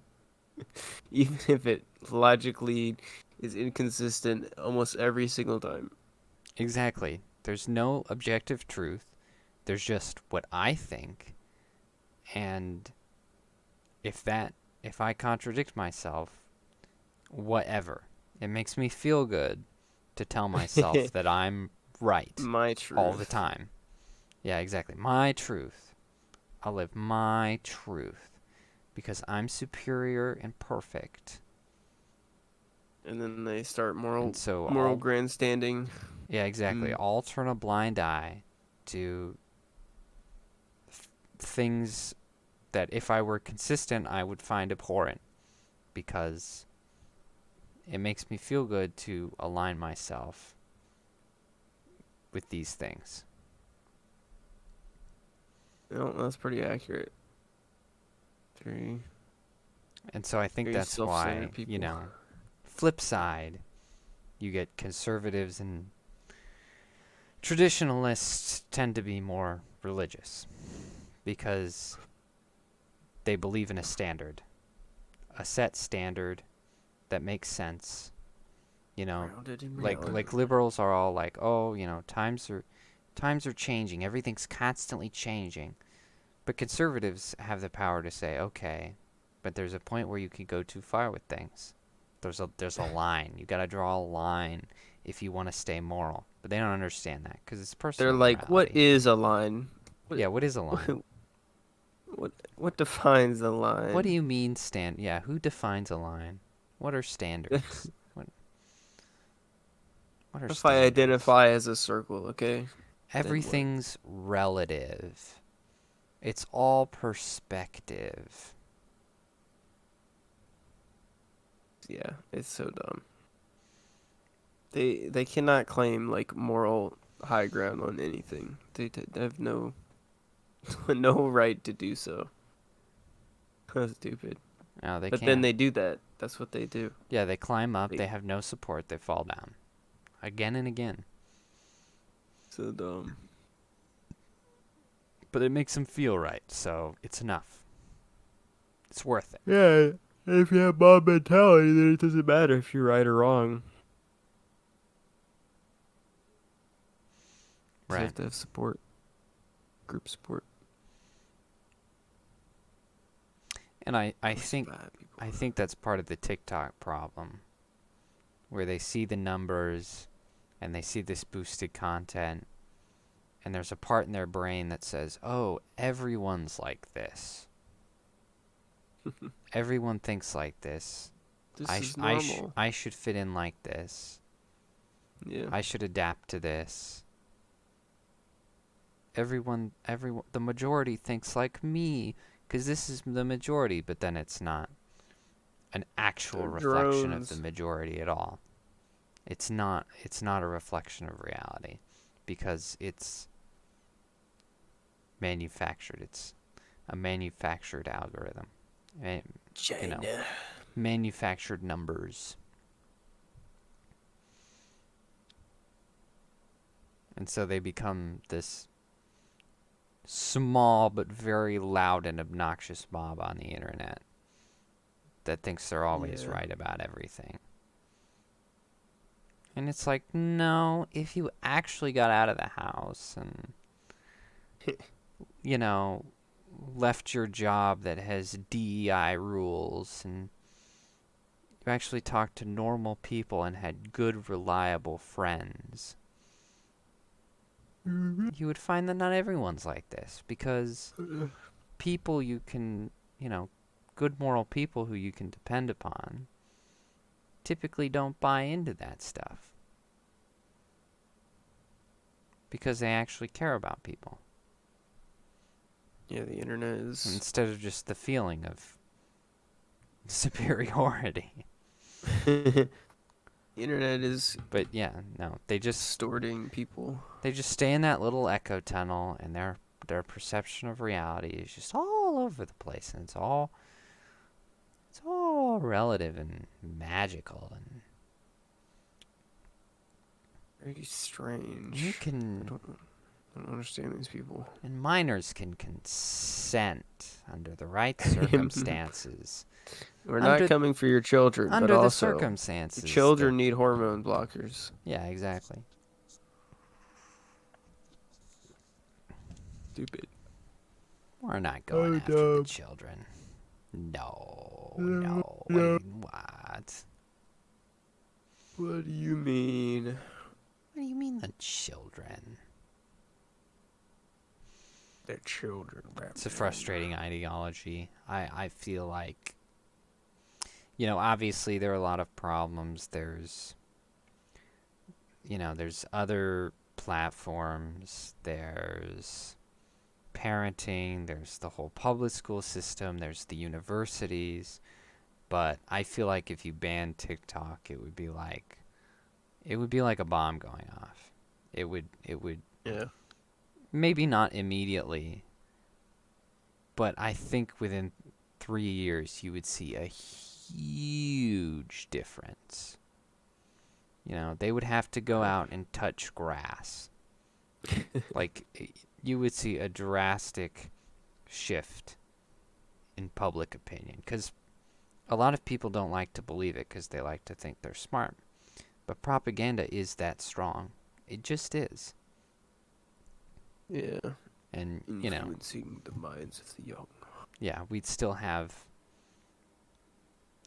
propaganda from our dear Democrat-led government, and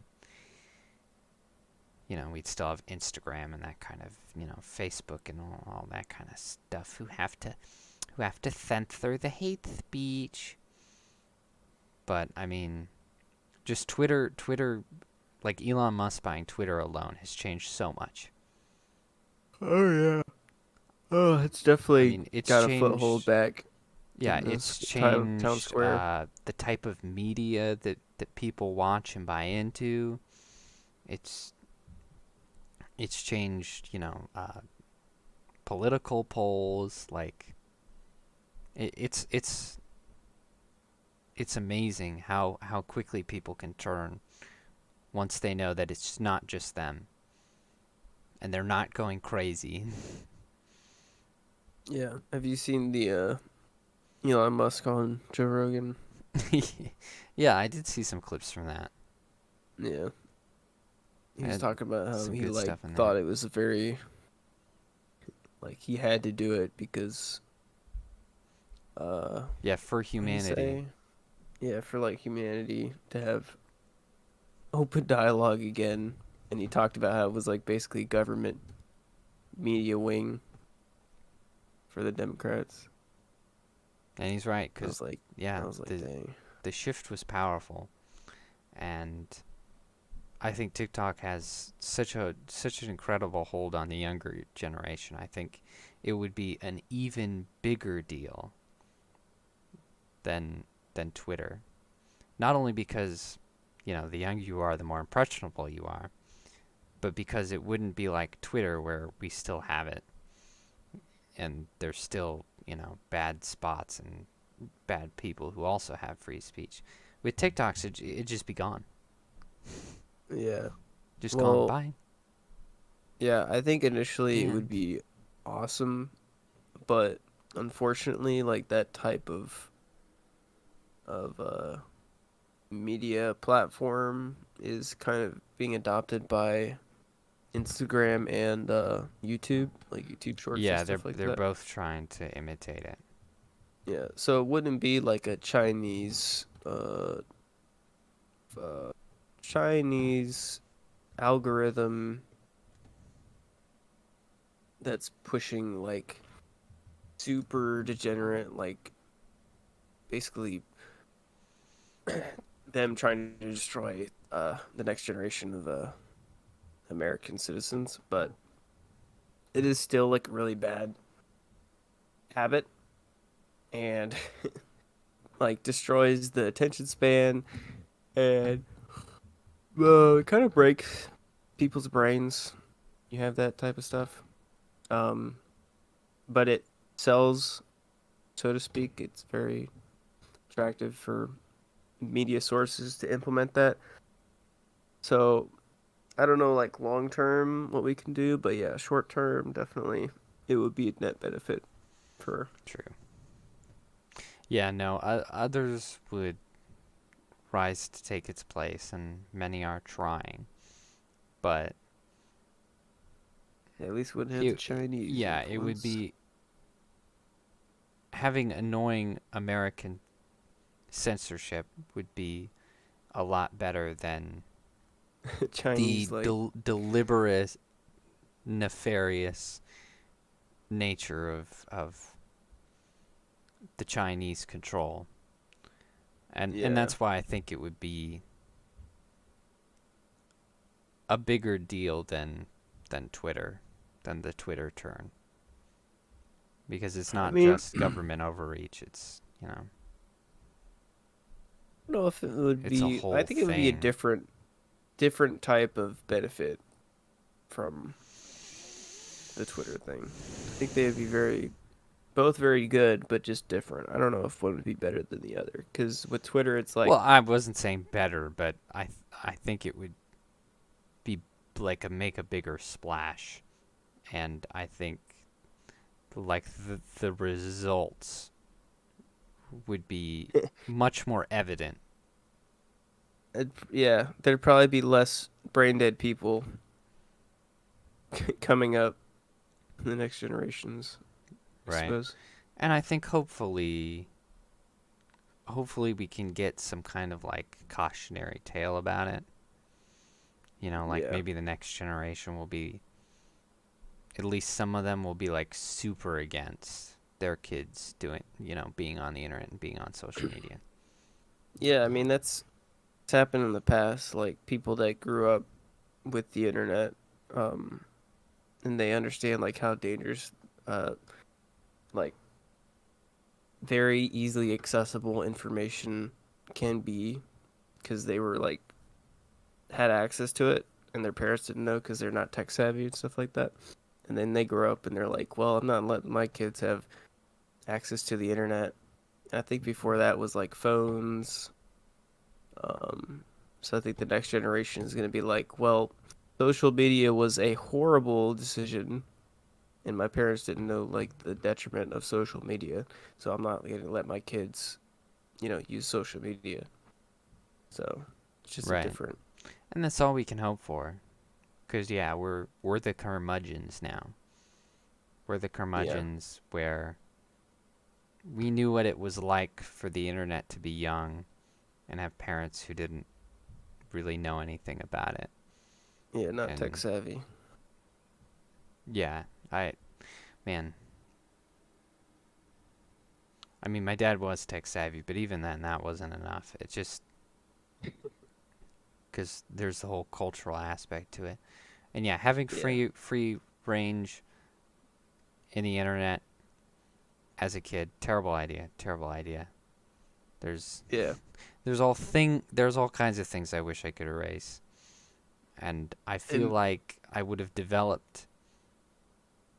I've obviously become adverse to it, but I feel like I would have come out a lot better and a lot faster without it. Yeah. Well, if you had a curated, parental, guide, protecting you through and giving you information and understanding what the internet is and how to utilize it without, breaking your brain or being traumatized or something like that. This generation knows what it is about the internet and also social media. So I think we're just now learning how detrimental social media is, which is like another form that it is taken. But with that will come lots of traumatized and brain dead individuals. That's just kind of the nature of things. That's the unfortunate side effect of learning. Right. Can't make an omelet without breaking a few eggs. It's not. But there are glimmers of hope. It seems like, for some reason, in men, particularly, have just become very, very adverse to social media. Young men, much younger than me,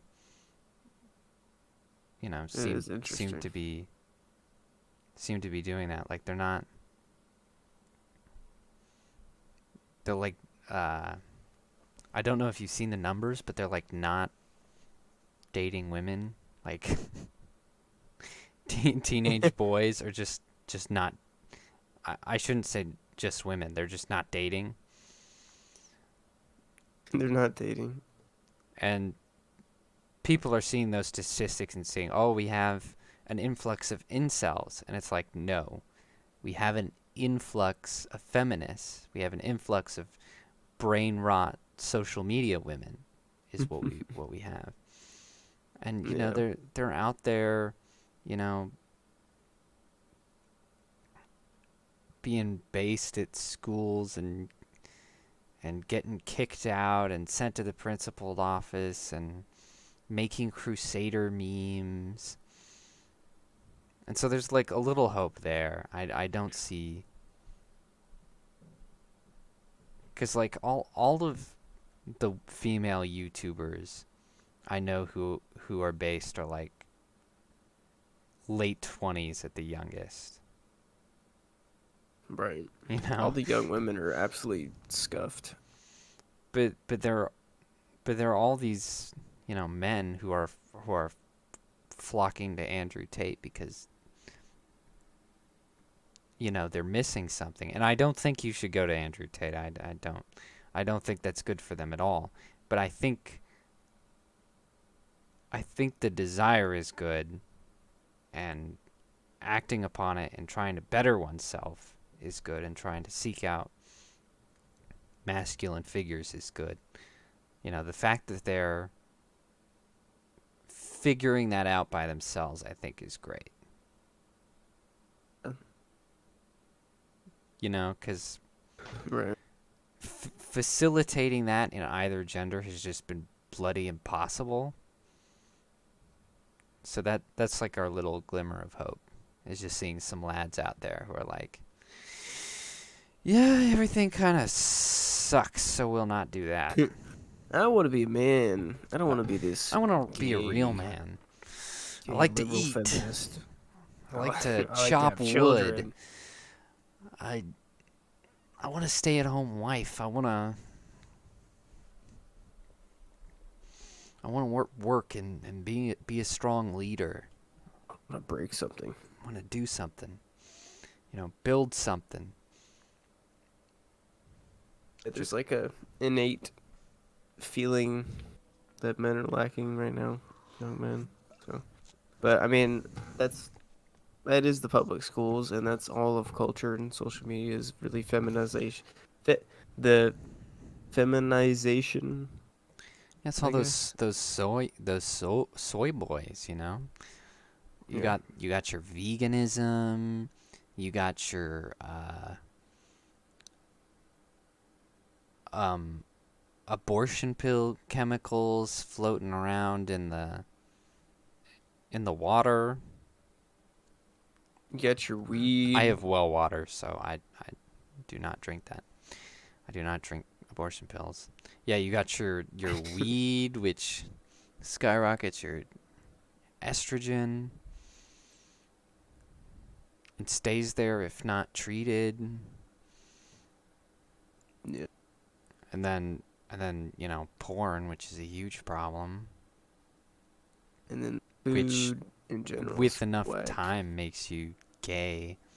It's weird how that works, but it does.